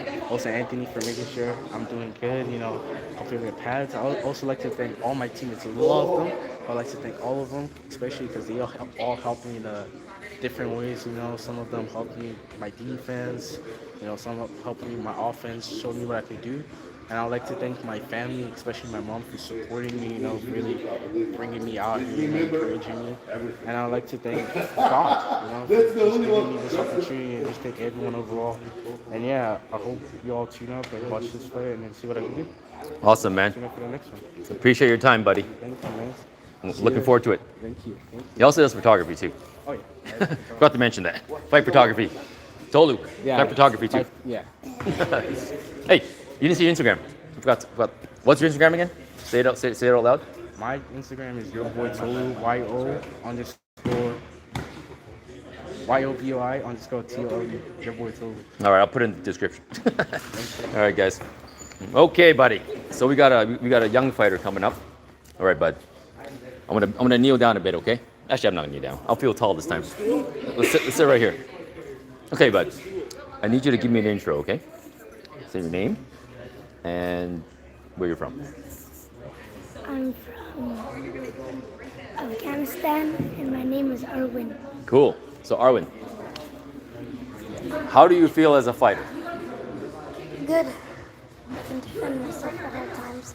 Nice. There's the bullying and stuff. Yeah. So have you ever been bullied at school? No. No. Okay. So is it because of this Muay Thai stuff? Yeah. Okay. All right. That's cool, man. So you're a young kid. What motivates you to do this? Is it your parents? Is it yourself? I don't really know. All right.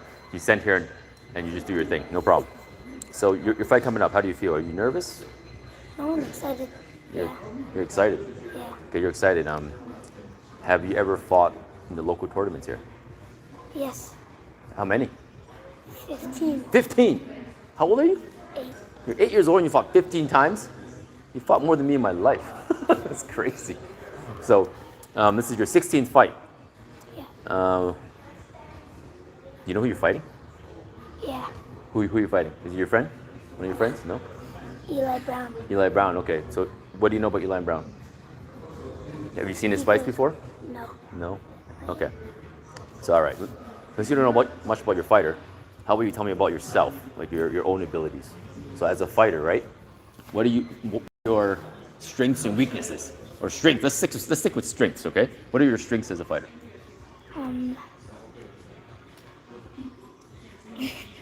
How would you describe your movements? Do you move like Bruce Lee or do you move like Mike Tyson? Mike Tyson. You're more Mike Tyson. Okay, there you go. He's a heavy hitter. Yeah. All right, so you're a kid. This is kind of a hard one for you to think about right now, but where do you see yourself in the future in the fight game? All right, where do you see yourself in 2 weeks? How about that? Training. All right, cool. All right. Okay, so okay. Let's talk about your personal stuff. You're 8. What do you do as a hobby? Like, what do you do? Do you play games? Do you go with friends and cause trouble in the city? What do you do? Not much. I just play soccer. I just go to the steam room a lot. Steam room? Yeah. You go steam room at a young age. That's crazy. Okay. All right. So how often do you do steam room? Huh? How often do you go to the steam room? Like, Sometimes after the gym. is it in your house or is it No, at the gym? it's at Genesis. Oh, Genesis. All right, cool, man. That's really cool. So, I haven't seen you fought before, I think. Have I seen you fight before? No, okay, I haven't seen you fight before. I've been to nationals. Nationals? Okay, Nationals I might have seen you, but there was 200 something fights. It's really hard to memorize it all. So, the fight on Saturday, how do you feel about it? Do you think you're ready for what's coming? Yeah, a lot. Okay, cool. So, is there anybody you want to thank in your family or anybody on camera? I think my brother, my dad, my mom, my young baby brother. Oh, you got like, Yeah. you got a big brother, you got a little brother, so you're in the middle, right? Okay, so if your little brother got into a fight, what would you do? Oh, if we got into a If fight, your little brother got into a fight at school, what would you do? I'm just curious. I would ask like, why did they do that? Oh, that's good. You're a good guy. Yeah. I would have said, I would have pounded the guy down to a bloody pump. That's me. That's me though. Don't do that. That's me. That's cool. I like your demeanor. You're a friendly guy. It looks like you're really strong. The fight is gonna be great. So I'm gonna videotape you, and then I don't know if you have Instagram or social media or anything like that, but how about you message me, and I can send you the footage. How about that? Because I think it's good for you to save that because you're young, and it's good to look back on, especially when you're like 40 something years old. All right. Okay, buddy. I appreciate your time. Looking forward to your fight on Saturday. Okay. Thank you. Thank you for your time.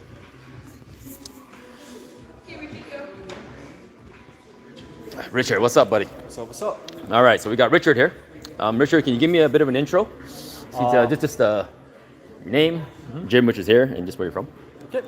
I am Richard Foster. I train at Belgrade Dragon. I'm originally from Drayton Valley, but I'm currently living in Olds. Oh, it's all right. Well, an hour up, 45 minutes up. Yep. You're not new to Muay Thai, but you're new to this gym, I think, right? Yes, correct. Yes, I trained at one martial arts in Edmonton for about a year and a bit. Then I had to move back to Drayton, which is my hometown, to save money and work. And I was kind of training on my own, but obviously not having a trainer, you're not going to develop the same way. So when I went to Olds to go to college for butchery, I went to the boxing gym there, and then the boxing gym suggested here, saying it was an incredible gym, and I came here and fell in love with it. This gym has been incredible. Right. You're the butcher. I am the butcher. He's the butcher because he actually is the butcher. So, can you step, maybe just line up here just in case. So, butcher work is a lot of slicing and dicing and kind of like chopping and chopping. Is that a workout for your arms? Does that help? It is definitely, yeah. It is definitely a bit of a workout. That live slaughter, you're pulling the hides and everything. So it takes stamina to do it. Definitely in a more. I'm now working in a manufacturing bigger plant, so it's kept up to a certain pace for the line. So you have to have the stamina to go for 2 hours and not take a break because line's coming. So. So you have the ability to access this. I don't. Have you ever gone to the freezer and punched ribs like Rocky? I have not. Sadly, it's not hygienic. Oh, darn. Okay, I guess it's movies. All right, let's go. So how many fights have you had so far, man?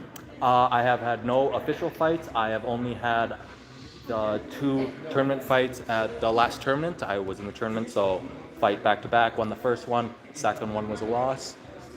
Okay. So you won one, lost one? Yeah. Sorry. No, go ahead. Second one, I felt quite confident though out of, because the first round he beat me and it was quite clear. Second round, I figured it out. I definitely feel I beat him that second round, but I couldn't close the gap for the first round. But knowing that I was able to overcome that challenge and see what I was doing incorrectly in between rounds made me quite proud of my performance, even though I lost. Yeah, that's the perfect way to put it. Even if you lose, if you give it your best, you can still be proud of it. It's not a big deal. Of course. I mean, you win, you lose, but I think giving your best is the key. Of course. So, how old are you? I am an old man, 26. I'm 43. You're not old. So, 26 is a good age, just like your prime, right? Yeah. Now that you fought a while, did you do anything prior to this, martial arts wise? I did boxing for a year when I was quite young, like 11, 12, and one of the things that got me in shape and figuring out how to use my body was like parkour from 14 to 16. So that helps. it helps. I Definitely think the flexibility and everything. Yeah, I think if you learn boxing at a young age, it does stick with you. Like these things, it's like muscle memory, especially you learn it at that age. I don't think it goes away. Yeah, no, of course. I could always kind of throw a punch. The main thing was when I first started Muay Thai, the kicks were very foreign, so figuring out how to do those was definitely a challenge, but Yeah, a rewarding one at that. I used to box, and then I fought my friend for fun. Gave me a side kick, and I never got kicked like that. No, ever. It's something that I think everyone should learn too, the footwork. Of course. Yeah, so that being said, you're fighting on Saturday. How do you feel right now, man? You feel good? I feel quite confident, worked hard, feel the cardio's up. I actually feel like I have a good body for Muay Thai. I've been working really hard. My skills are developing properly. Yeah, I feel quite confident. Obviously, there's still a chance to lose, but that'd be a learning experience. So I feel like I can go in there no matter what, give it my best, and that's the most important thing. I love it, man. It's good attitude. So, I've been asking everyone this. Everyone has their own story, everyone has their own reason to fight. Yeah. What's your reason? Well, I guess I find in modernity we don't have much of a coming of age thing for young men, that you never really understand to kind of wrestle with the world and everything. And I found martial arts to be a way of, getting myself out of my comfort zone, doing something that is hard but rewarding. Kind of makes me feel more confident and capable of asserting myself out in the world. Yeah, that makes sense. A lot of the discipline in martial arts, I think, is cross-functional. It transfers to the corporate world. It transfers to everything. And I mentioned in other interviews that, like in my circle of friends, the martial arts world, the fighting world, basically, is more controlled. Yeah. I give the example of, like, see my other buddies I grew up with. If someone slapped them in the face for fun, they'll just be pissed off. Here, Yeah. a slap, you'd be like, yeah, whatever. Yeah. It's not a big deal. No. You're kind of just used to it, I guess. You're just more used to that heightened awareness and stress, I think. Yeah, more accustomed to stress, yeah, I would say. Yeah, so that's cool. All right, so on Saturday, do you know much about the guy you're fighting?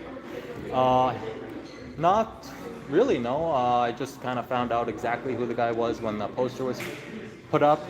The only weird thing is he has the exact same name as my girlfriend, so that's interesting. That's funny, actually. That's never Be a fought little someone. interesting, but whatever. Is that going to help you or not help you?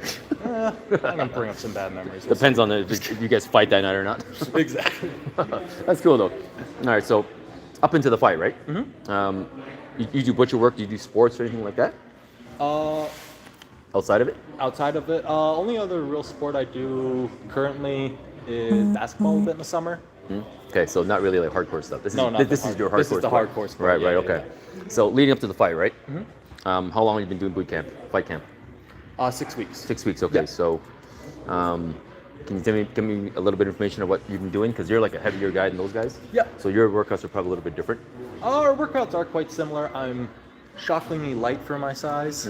I'm fighting at 165, so a lanky dude. Okay. But just doing the same thing.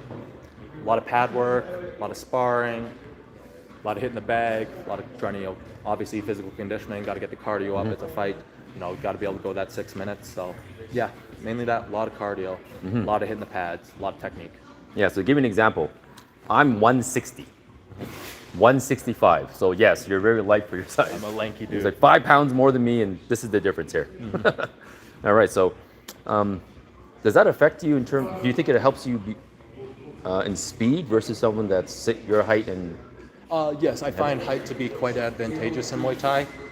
Depends obviously on the sport. Like wrestling, being lanky can't be as good because high center of gravity, easier to knock over. But I find in Muay Thai, you can keep your range, you can punch, but also the clinch allows a taller guy in the close range to have a good option. So I do find length to be quite helpful in Muay Thai. Okay, so I want to go back to you because you talked about boxing. Now, although it's young, but like I said, can you separate? Just want to make sure we're not frame. So you said that you did boxing for when you were young. Yeah. And like I'm saying, the things that I learned when I was 10, 11, 12 is like in my brain. It's like stuck in there. So do you use much of that in your fights now with Muay Thai, or is it like a completely different style you've learned? I'd say the overall style is different, obviously, because mixing the kicks, mixing the punches, mixing the knees. But I would say overall the mechanics of the punches, and that's kind of was helped ingrain. Knowing how to throw the jab, knowing how to throw the straight. That stuff's kind of ingrained that I didn't have to learn when I started Muay Thai. So I guess in that way it was beneficial. Yeah. Yeah, that's cool. You're 26, you said, right? So what do you do for your hobbies? I mean, you work as a butcher. Like you fight. What else do you do? I love cooking. One of the reasons I get in the butchery, free meat, so that's always nice. It's free? Sometimes. In this economy, it's helpful. Oh wow, free! I'd take free meat. So I love cooking. Also, like most people my age, I like video games, mainly RPG games like the FromSoft, Dark Souls, that sort of things. Elden Ring. Elden Ring, so good. so fun. Hard. He's a hardcore guy. This is my gaming channel, by the way. They know he's the Elden Ring guy right there. Yeah. That's fighting channel. This is my gaming channel. Favorite game of all time is Kenshi. Gonna shout it out even though no one knows what it is. I'm a die-hard fan. I will shout it out whenever I get the chance. Oh, these guys know. Kenshi. You guys know. If you know, you know. So, I'm a big Street Fighter guy. Yeah. I'm the top 1% in the world. Ooh. Yeah, these guys know. Anyways, back to the fighting stuff. So, we do a lot of video games in this town. Yeah. So video games. I use that often for my rest periods. Okay. Right? Because sometimes I'm just lazy. Too much of a hard workout when I was young. Yeah. I just lazy on play video games. So for you, what's video games for you? Is it just kill time, or is it a thing you love as a passion that you do all the time? Depends on the game, I guess. Like certain games, just like if I'm throwing on the UFC and I'm just doing a quick match, I'll just, that's just to waste time. Some of my games, like I really like to get into the role-playing aspect, and like for example, Kenshi, you can build up your whole faction and city. I'll kind of put some lore into it and like kind of compare it to historical events, like build one off like the steppe barbarians or stuff like that. Kind of try to build a little lore out of it. I find that to be fun. Oh, that's great. That's my nerdy. That's amazing. hobby. I love that stuff. I actually busted out Diablo 4 recently, nice. just to do a run. But yeah, it's been fun. But yeah, so you do gaming, you do cooking, you're like a regular guy, girlfriend. Yeah. Yeah, so I also like history, and that's about it. history. Yeah. Okay. So what kind of history? Like world history? Mainly more anthropological stuff. I like older stuff. I'm reading Against the Grain by James C. Scott right now. That's really good. It's more on Mesopotamia, Tigris and Euphrates, the original city-states that spawned out of the Fertile Crescent. So I'm reading a lot of that. I love the steppe. I love the barbarians. The Vikings. The Vikings, up north in Scandinavia and Norway. I also love the Aztec and all that. Mexicans, yeah. So why? What drives you to read about that? I find it interesting. I find there's a lot of certain parts of life that are not in modernity, so it's kind of interesting to pull on them and see how past people would have dealt with such things. And you can kind of get a more overall perspective on human life, because I find, in our modern world, it's very kind of precise and kind of mechanical in the way it is. So I find there's certain experiences you don't get, and reading in history is a way to get, it's a way of learning from others' mistakes instead of your own, in a way. Exactly, that's perfect. Yeah, I mean, I like history for other reasons, right? Similar to you, I guess. So, are you on Instagram? I did just make an Instagram. Okay, because I was having trouble finding you. Yeah, no, I just made one. I got rid of social media for quite a while, but then, knowing with fighting, you gotta promote yourself. So I'm quite sure it's Richard Foster MT from Muay Thai, I think. Okay, it's okay. As long as it's close enough, I can find it, right? It's okay. I'll look for it. I'll put it in the description. Thank you so much. So, your fight's on Saturday. You look ready. Whatever happens, you're gonna give it your best. Of course. I'm gonna live stream it to the world. Gonna do highlights. And do you have anything you want to say as last words? Anyone you want to thank? Things like that? I just want to shout out Belgrade's Dragon, incredible gym. If you want to train Muay Thai and you're in the area, this is the best gym you could go to. The team has been incredible. The other fighters have been incredible for helping me prep. Also want to shout out my family, my dad, my brother, my stepmom, everything. Also shout out my girlfriend and her mom. I've been living with them in Olds this last bit, and they've been kind of, helping me with everything. So that's been awesome. Yeah. It's great, buddy. So Richard, it's great to meet you. I've never met you before. It's your first time. First time. Looking forward to seeing your fight, man. It's gonna be good times. Thank you very much. Thanks, buddy. Thank you. All right. Sorry for keeping you waiting, buddy. I'll catch you Friday. Are you gonna be at Wayans? I'll be at Wayans, man. I'm so sorry, buddy. That's okay. No, don't worry about it. My little brother too, Colton's fighting. Yeah. So if you want to get him Friday too, actually, and my son is fighting. I'll be there on Friday, though. Okay. We do it on Friday. How about that? Okay, cool. Take care, buddy. All right. All right, buddy. So, next up, I need an intro. Just say your name, gym, and where you're from. Okay. So, I train at AMAC, and shout out to everyone, all the crews, Crew Lewis, Crew Anthony, and everyone on here. And shout out to Shawarma Palace. They keep me full during the full fight camp, and I love Shawarma Palace. Shawarma Palace, please give me a discount. All right. McDonald's, give me a discount. And shout out to Crew Vanessa for arranging this fight, and shout out to everyone who's supporting me. Nice. All right, so you seem excited. Am I right? Yeah, I'm confident. You're confident. Okay. So, how leading up to this fight, right? A lot of your comrades did tournaments here to practice for it. Are you part of that bunch? Yeah, I did a bunch. I've done 3 Muay Thai tournaments and 3 kickboxing. I think. I'm not sure. Okay, so What went first for you, kickboxing or Muay Thai? Kickboxing. Okay, so when was that? I did my first tournament, I think 2 years ago. Was it here? It wasn't here, right? Yeah, it was here. Okay, kickboxing here. Okay, cool. Yeah, was because like- they do kickboxing here too. Yeah, it was both. It was the same day. Kickboxing Same tournament day. and Muay Okay. Thai tournament. Cool, cool. So your background is basically those two. Yeah, Any but, karate, any taekwondo, anything like that? Like a long time ago, I did A long karate time? Okay. for a year. So not much then, basically. Yeah. Okay, cool. How old are you now? You say? A year ago. How old are you right now? I'm 17 now. 17. All right. Yeah. Forever 17 is a great number. So, you're excited right now. You're confident. Can you tell me why? Why you're confident? Because I've seen myself improve for the last 5 weeks when I've been in fight camp.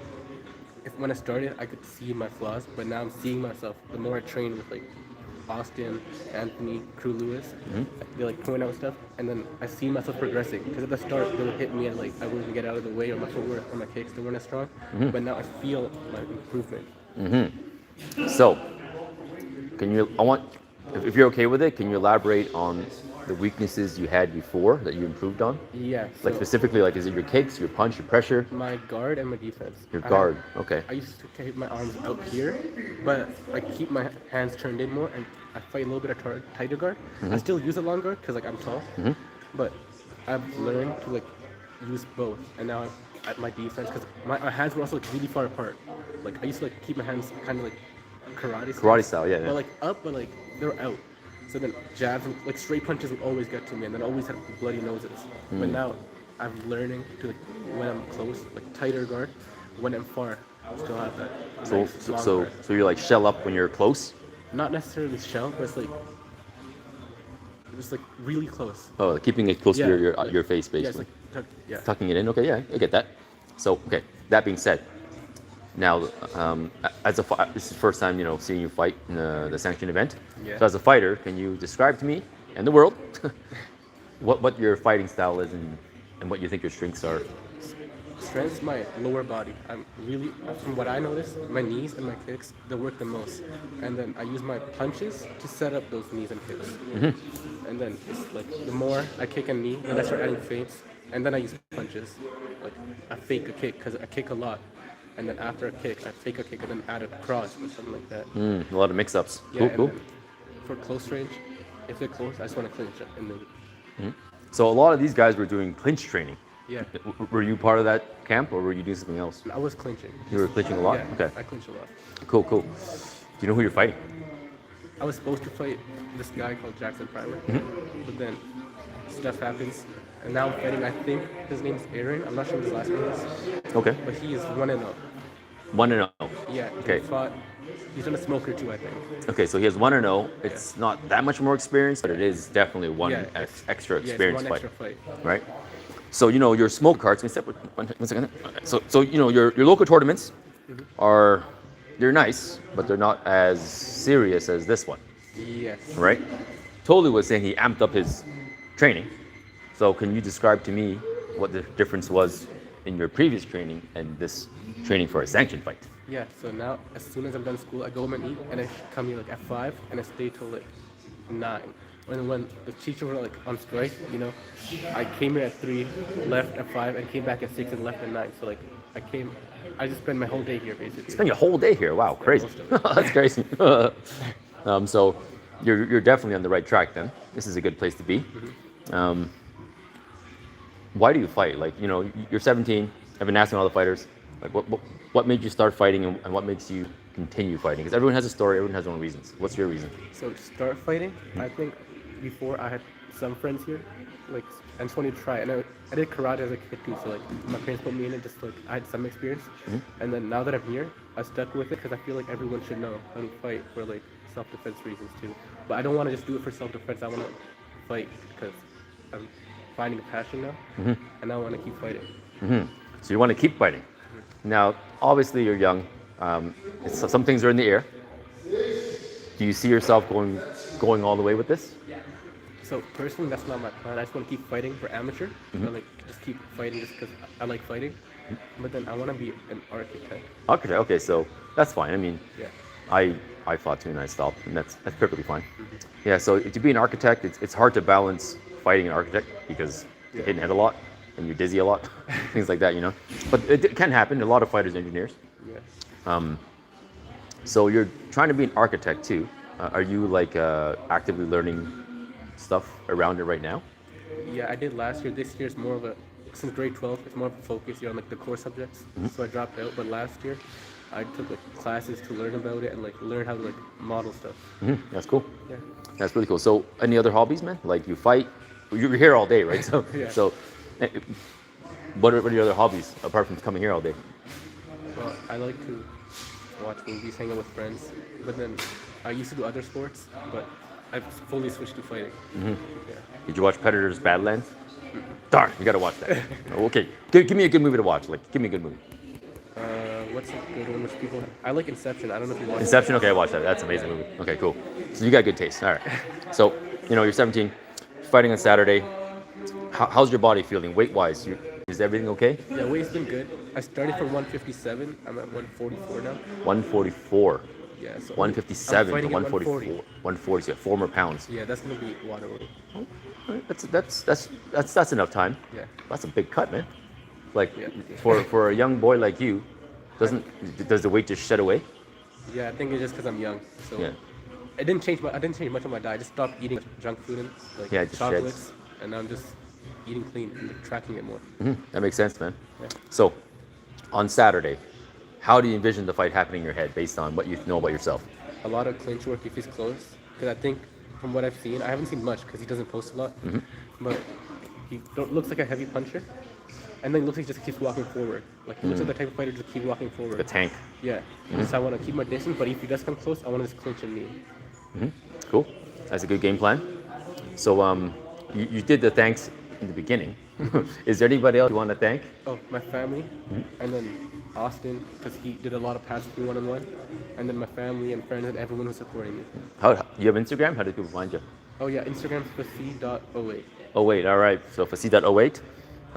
Looking forward to your fight on Saturday. I haven't seen your fight before in the sanctioned event, so it's gonna be fun, man. Yeah. I'm gonna live stream it, take some highlights, post-fight interviews, all that stuff, man. Yeah. Looking forward to it, buddy. Thank you for All that. right, thanks, man. Appreciate it.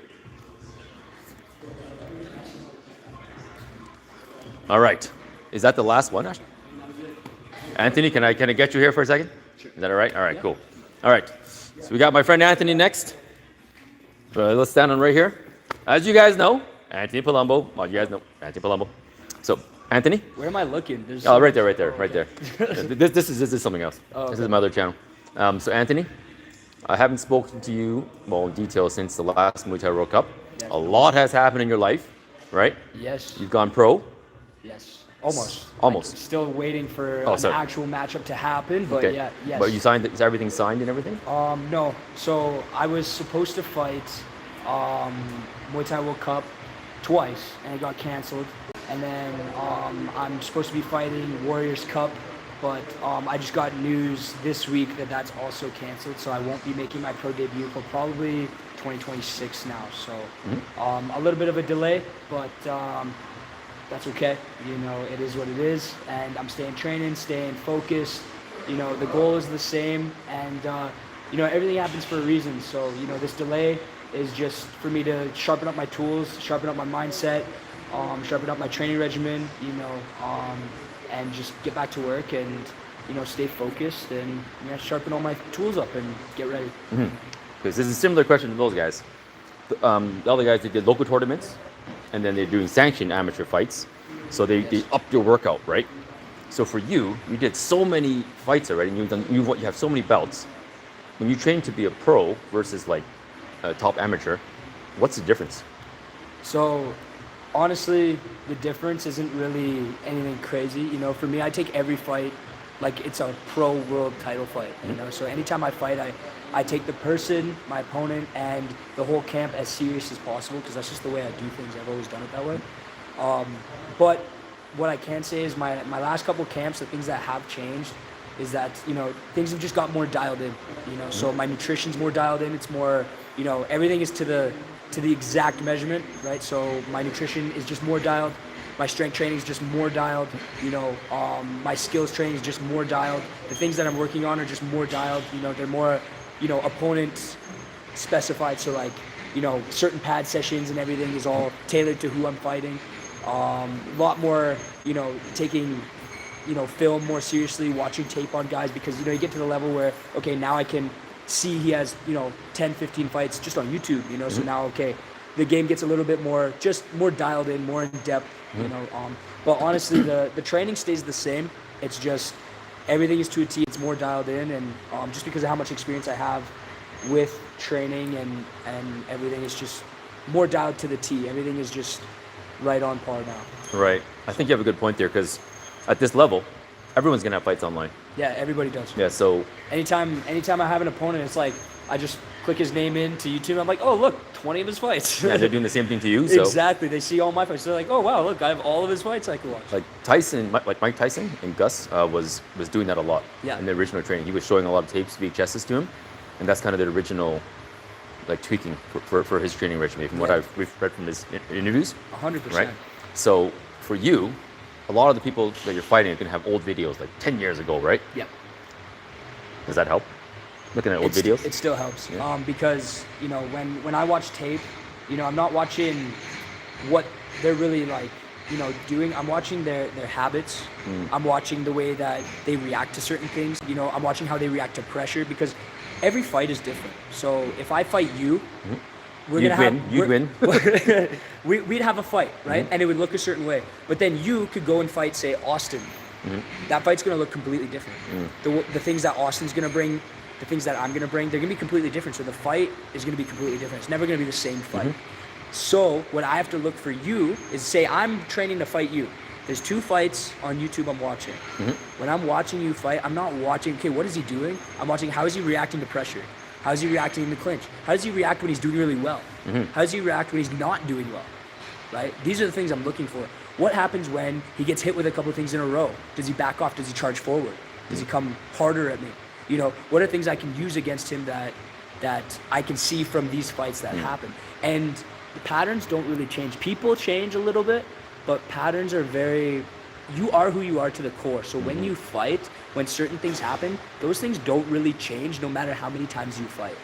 So you'll watch guys fight and it's like if they get hit 3 times in a row and he gets pissed off every time, most likely if I hit this guy 3 times in a row, he's gonna get pissed off at me, right? Yes. And he's gonna react the same way he usually has, because he has in every other fight, right? So because that's who you are at a core. That's not something, some guys know this, and when you get to a higher level, you start learning about these things and you can train for them and you can learn like, okay, I react this way certain times, but it's always different, right? So it's just when you're training and you get to this level, you really got to watch tape and see what these guys are doing, what they're going to bring to you, and certain weapons that are their favorite. Of course, you're going to train for things, but when I'm watching tape, I'm more watching what are their favorite things that they like to do, what do they do when, they're under pressure, what do they do when they're pissed off. These are the things I'm looking for. I'm not looking for, oh, he's really good at this weapon, I'm going to train for that, because he knows that, like, I know that already. I've watched a whole bunch of his fights. I know he's going to throw this weapon, right? But what happens when I piss him off? Does he still throw that weapon, or does he abandon it completely and start getting mad? What happens if I put some pressure on him? Is he going to fold and not throw that weapon, or is he going to double down, throw that weapon even more? Those are the things I'm looking for. Yeah, I know. It's a lot like professional gaming. It is, 100%. I watch people. 100%. I watch my opponents, and They call it chess for a reason, right? So now let's do the opposite. Okay. You probably watch your own fights again too, right?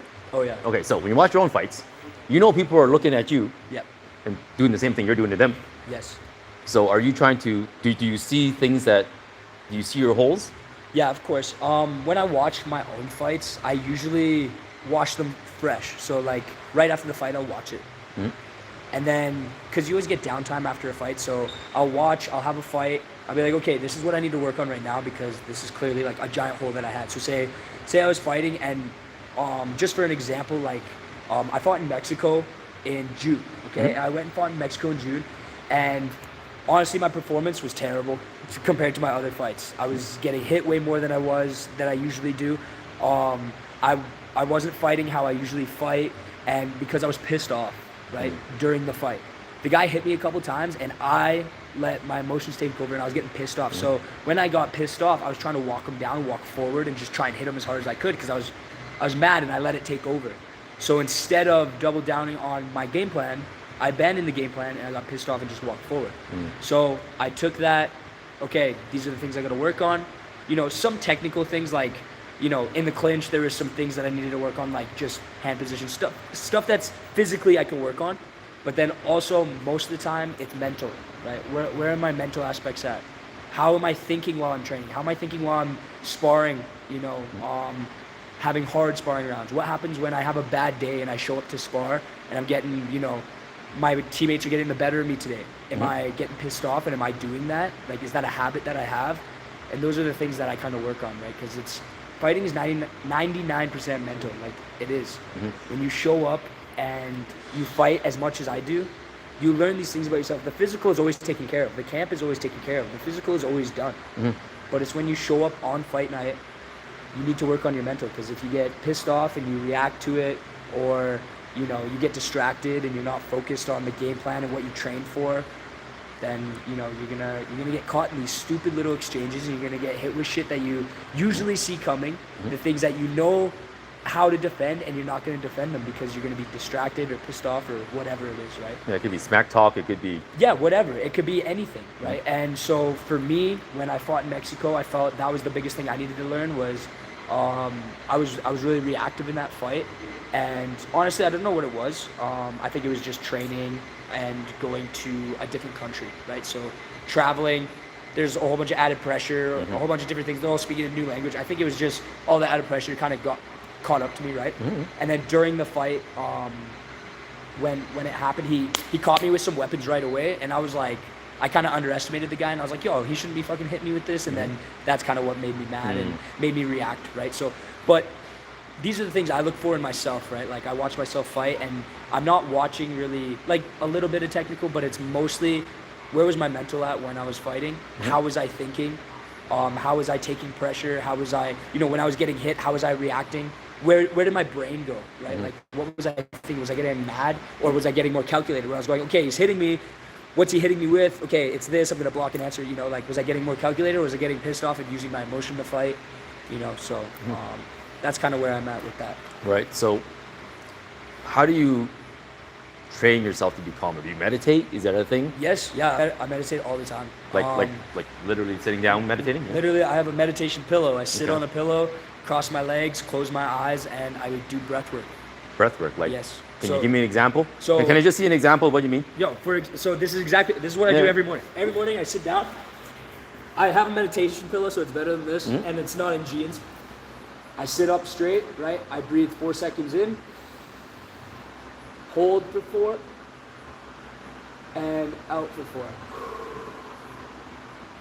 I do that for 10 minutes. 10 minutes, okay. 10 minutes straight. And so that really helps me stay grounded, centered. I also do a whole bunch of other things, like, I journal.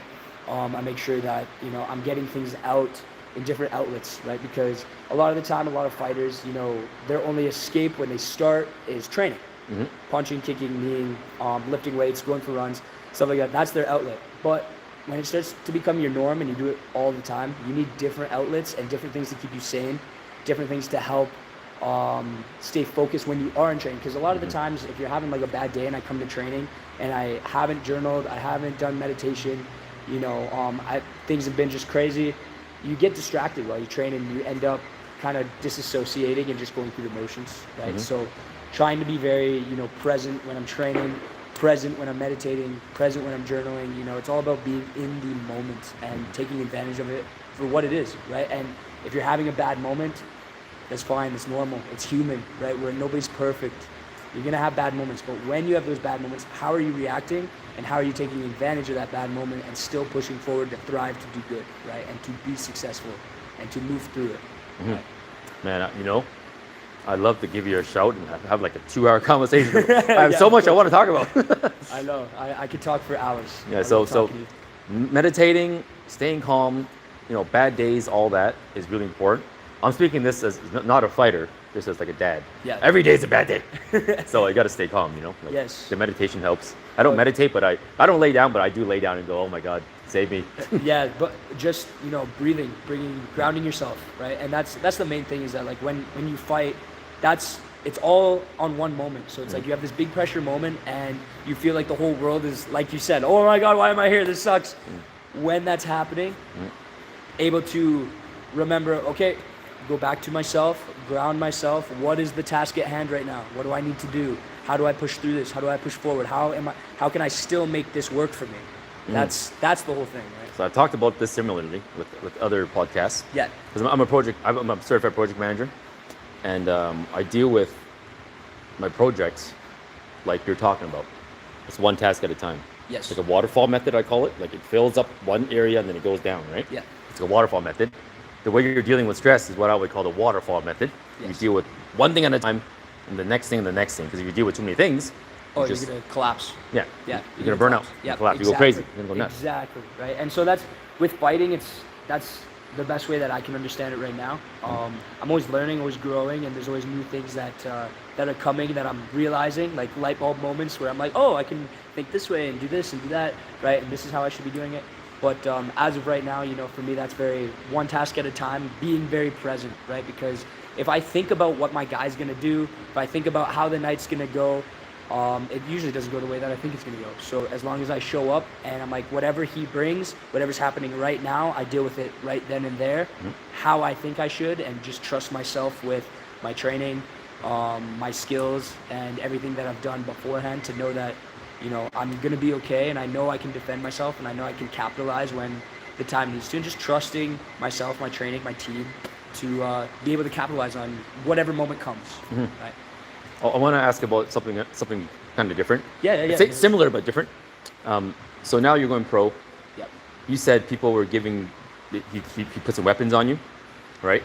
Are you finding that you're learning new weapons still, or are you refining your old ones? Oh, it's a giant circle, man. It's a giant circle at all.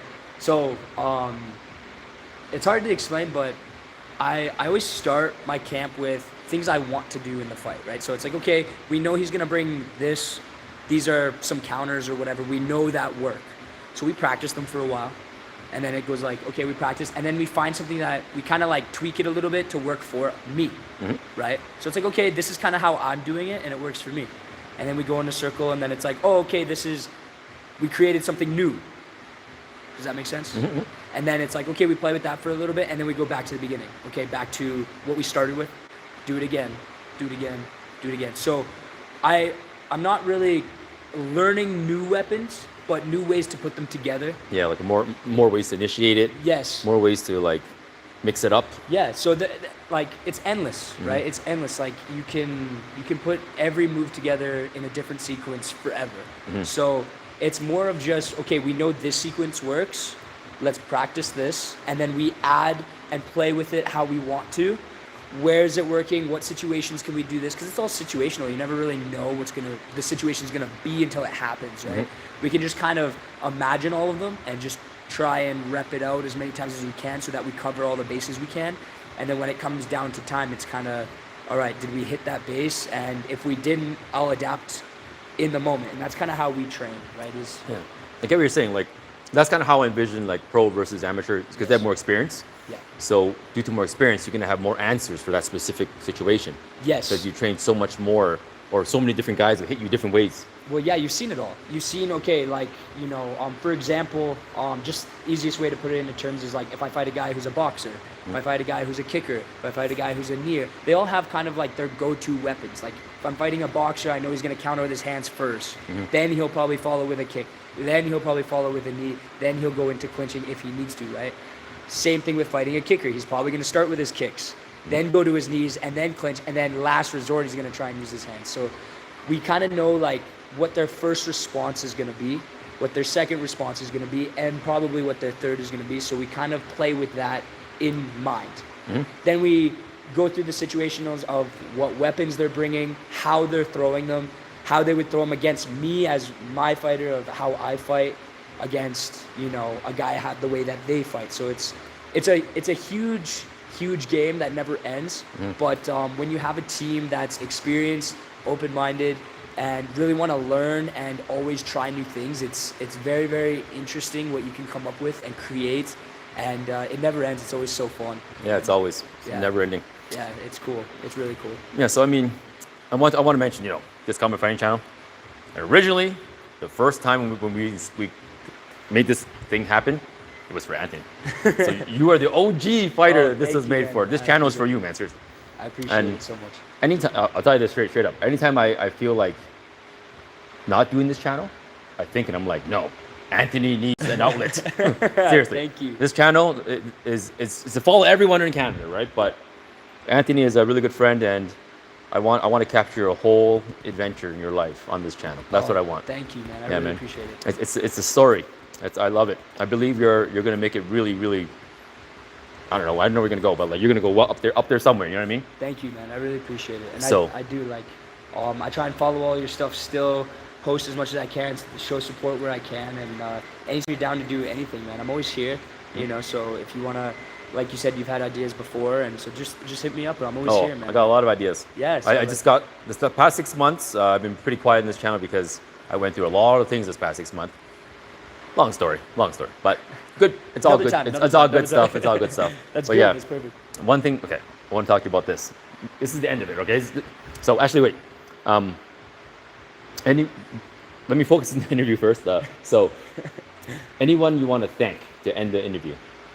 Well, I want to thank initially, of course, my gym, Bellegarde's Dragons. You guys are awesome, giving me, a place to train.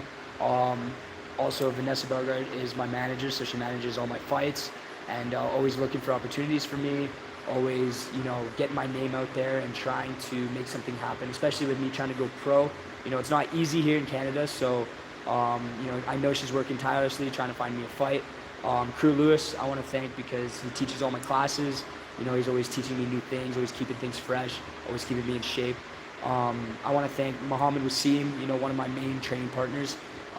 Me and him bounce ideas off of each other all the time, train super hard. He's fighting on Saturday. He wasn't here today, but make sure you catch him for an I'm interview. catching him tonight. Yeah, so he's been doing really good. He's going to surprise a lot of people, I think, with his preparation and where he's at. He's grown lots since being with us, and me and him have grown together through camps, just banging it out with each other, fighting each other all the time. And so huge shout out to him because he's one of my main training partners that always keeps me accountable, always makes sure that I'm doing the right thing. And if I'm ever working on something or going through something, I just talk to him, and we're able to work through it together. Same with him. If he's coming at me with a bad day or something he wants to work on, we bounce ideas off of each other. So he's a huge help in my camp. Austin Rodriguez, also huge help in my camp. He holds pads for me, and he's one of the main reasons why I'm so creative when I fight, because he shows me, hey, let's try this. Hey, let's try this. Look at it from this angle. Let's try it this way. When I tell him, hey, I want to try it like this, he's like, yeah, let's do it. He's very open-minded and always there to learn. Also, I want to thank Ocean Coffee, my girlfriend, for always being super supportive, loving me the way I need to be loved, and always helping me out with, if it's my, strength training, my nutrition, my skills work, anything. She's always right there next to me, making sure that I'm okay and have everything I need. Also, everybody else who's on the team, Arian Siddiqui, Ethan Bays, there's a million to name, but this whole team, this whole building has just helped me with everything, and also my family, of course, they always support me, whether I'm going through good or bad. They're right there making sure that I'm making the right decisions, making sure that I have what I need, supporting me in every way they can. So everybody who supports me is a huge help, and I just love everybody that supports my journey and wants me to do well and keeps pushing me to strive for greatness. That's amazing. Yeah. So for those you don't know, fighting is a team sport. Like Huge. I was talking to Albert Hahn. He was like, a part of fighting is luck, because you need to have the right surroundings. He's like, you can be the best fighter, but if you don't have a good coach, you don't have a good, girlfriend, parents, support. It doesn't matter how good you are, you're not going to win. Yeah. So, although a lot of it is your like hard work, you are fortunate to have that support system. Yeah. Right? Oh, huge. Yeah. Like one of the luckiest people, right? Especially like, growing up in Airdrie, it's, you don't think that from growing up in a small town, you're going to get, a facility like this. You know what I mean? Like, growing up, I remember when I first started training with them, we had a little hallway that was like 2 mat spaces and like maybe this big, with one bathroom, and there was only a curtain to cover it, and so starting from there and training with them and being by their side and just doing everything that they told me to do, do all the tournaments, do all the smoker cards. Okay, now start fighting on our fight card that we're going to promote you on, and then, I just kept doing it, kept doing what they said, and they just always supported me, and they were always there for me, and they never steered me in a wrong direction. And I'm just beyond lucky to have grown up around these people, and for them to take me under their wing and show me where to go, and just give me that little bit of guidance that I needed. And it built into something amazing, and it's still building. We're still building it, and we're still learning, and we're still growing together, and we still haven't even gone to where we want to go yet. So it's just super cool. I'm super fortunate. So there you go, guys. Trust the process. Trust the process. Win or lose, trust the process. keep going. It's win or learn, as they call it. Exactly. All right. So Anthony, thank you for your time for that. Of course. I want to talk about one other thing. Yeah. I'm not even kidding about this.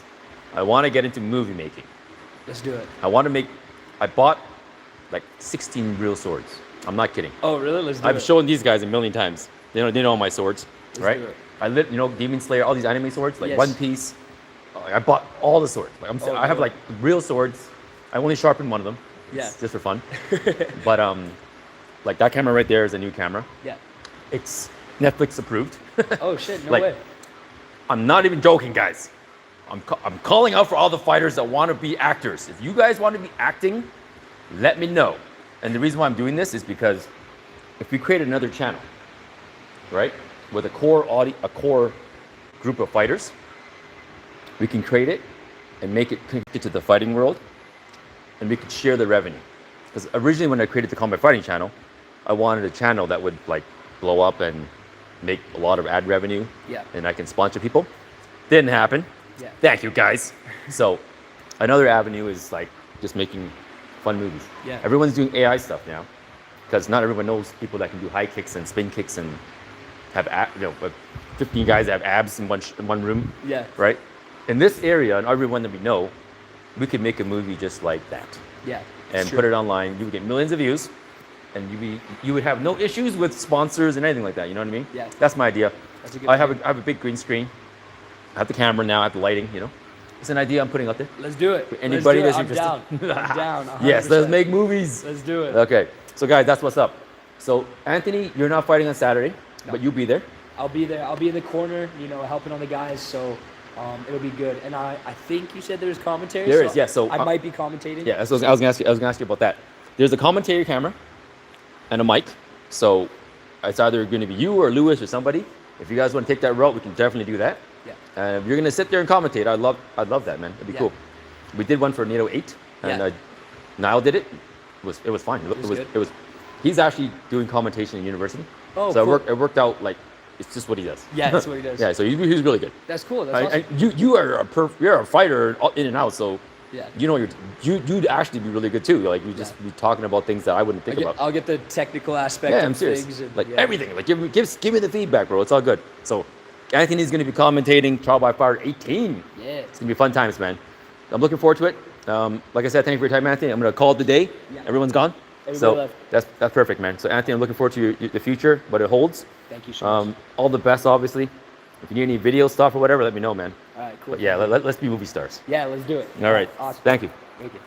Appreciate your time, buddy. Yeah, of course. Anytime, man. So guys, that concludes the interviews for Trial by Fire 18. Stay tuned for some fights on WKA TV if you want to watch it live. You can come to the Airju Martial Arts Center and you can see it in person.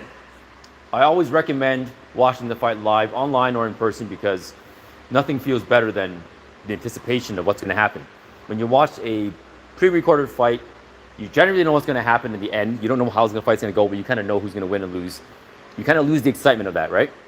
So I recommend you guys to come check it out. But if you can't make it for the live stuff, I am going to be posting a lot of stuff on Instagram, a lot of stuff on YouTube. So always check out the Combat Fighting channel. And please like and subscribe so I can grow this thing. I'm supposed to make this thing big so that I can go around to every gym, every tournament, live stream everything, right? But it's not there yet. So I need a bit of your help to push the subscription up so I can get sponsors and push this channel to another level. I have done my part. I've bought new gear. I've dumped my money. I've dumped like 20 G's into buying new gear. So if I dump this 20 G's in and no one actually does this, then you can't blame me. You have yourself to blame. So I got the skills, I got the equipment, I got the experience, we got the fighters, all right? So please tune in, guys, seriously. Tune in, subscribe, like the videos, comment. Let me know what you think. Big things are coming on the Combat Fighting channel. So, sincerely, I thank you guys for watching. And I always appreciate you guys. And for the Combat Fighting channel, peacing out. Stay tuned for the weigh-ins on Friday and then the fights on Saturday. Bye-bye. Thanks for watching. I'm going to go now too, guys. Peace out, guys.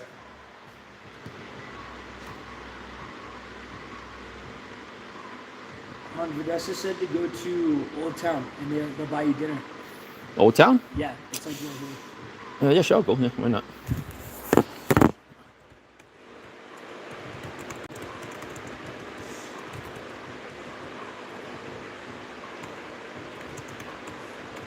Yeah, like I'm roping in all right, gaming channel.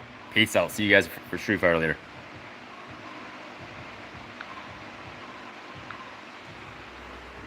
Yes, I'm roping in. I'm like all fronts, roping in everything I got. Yeah. My gaming channel has blown up. Like on Saturdays, I get like 2,000 people watching me.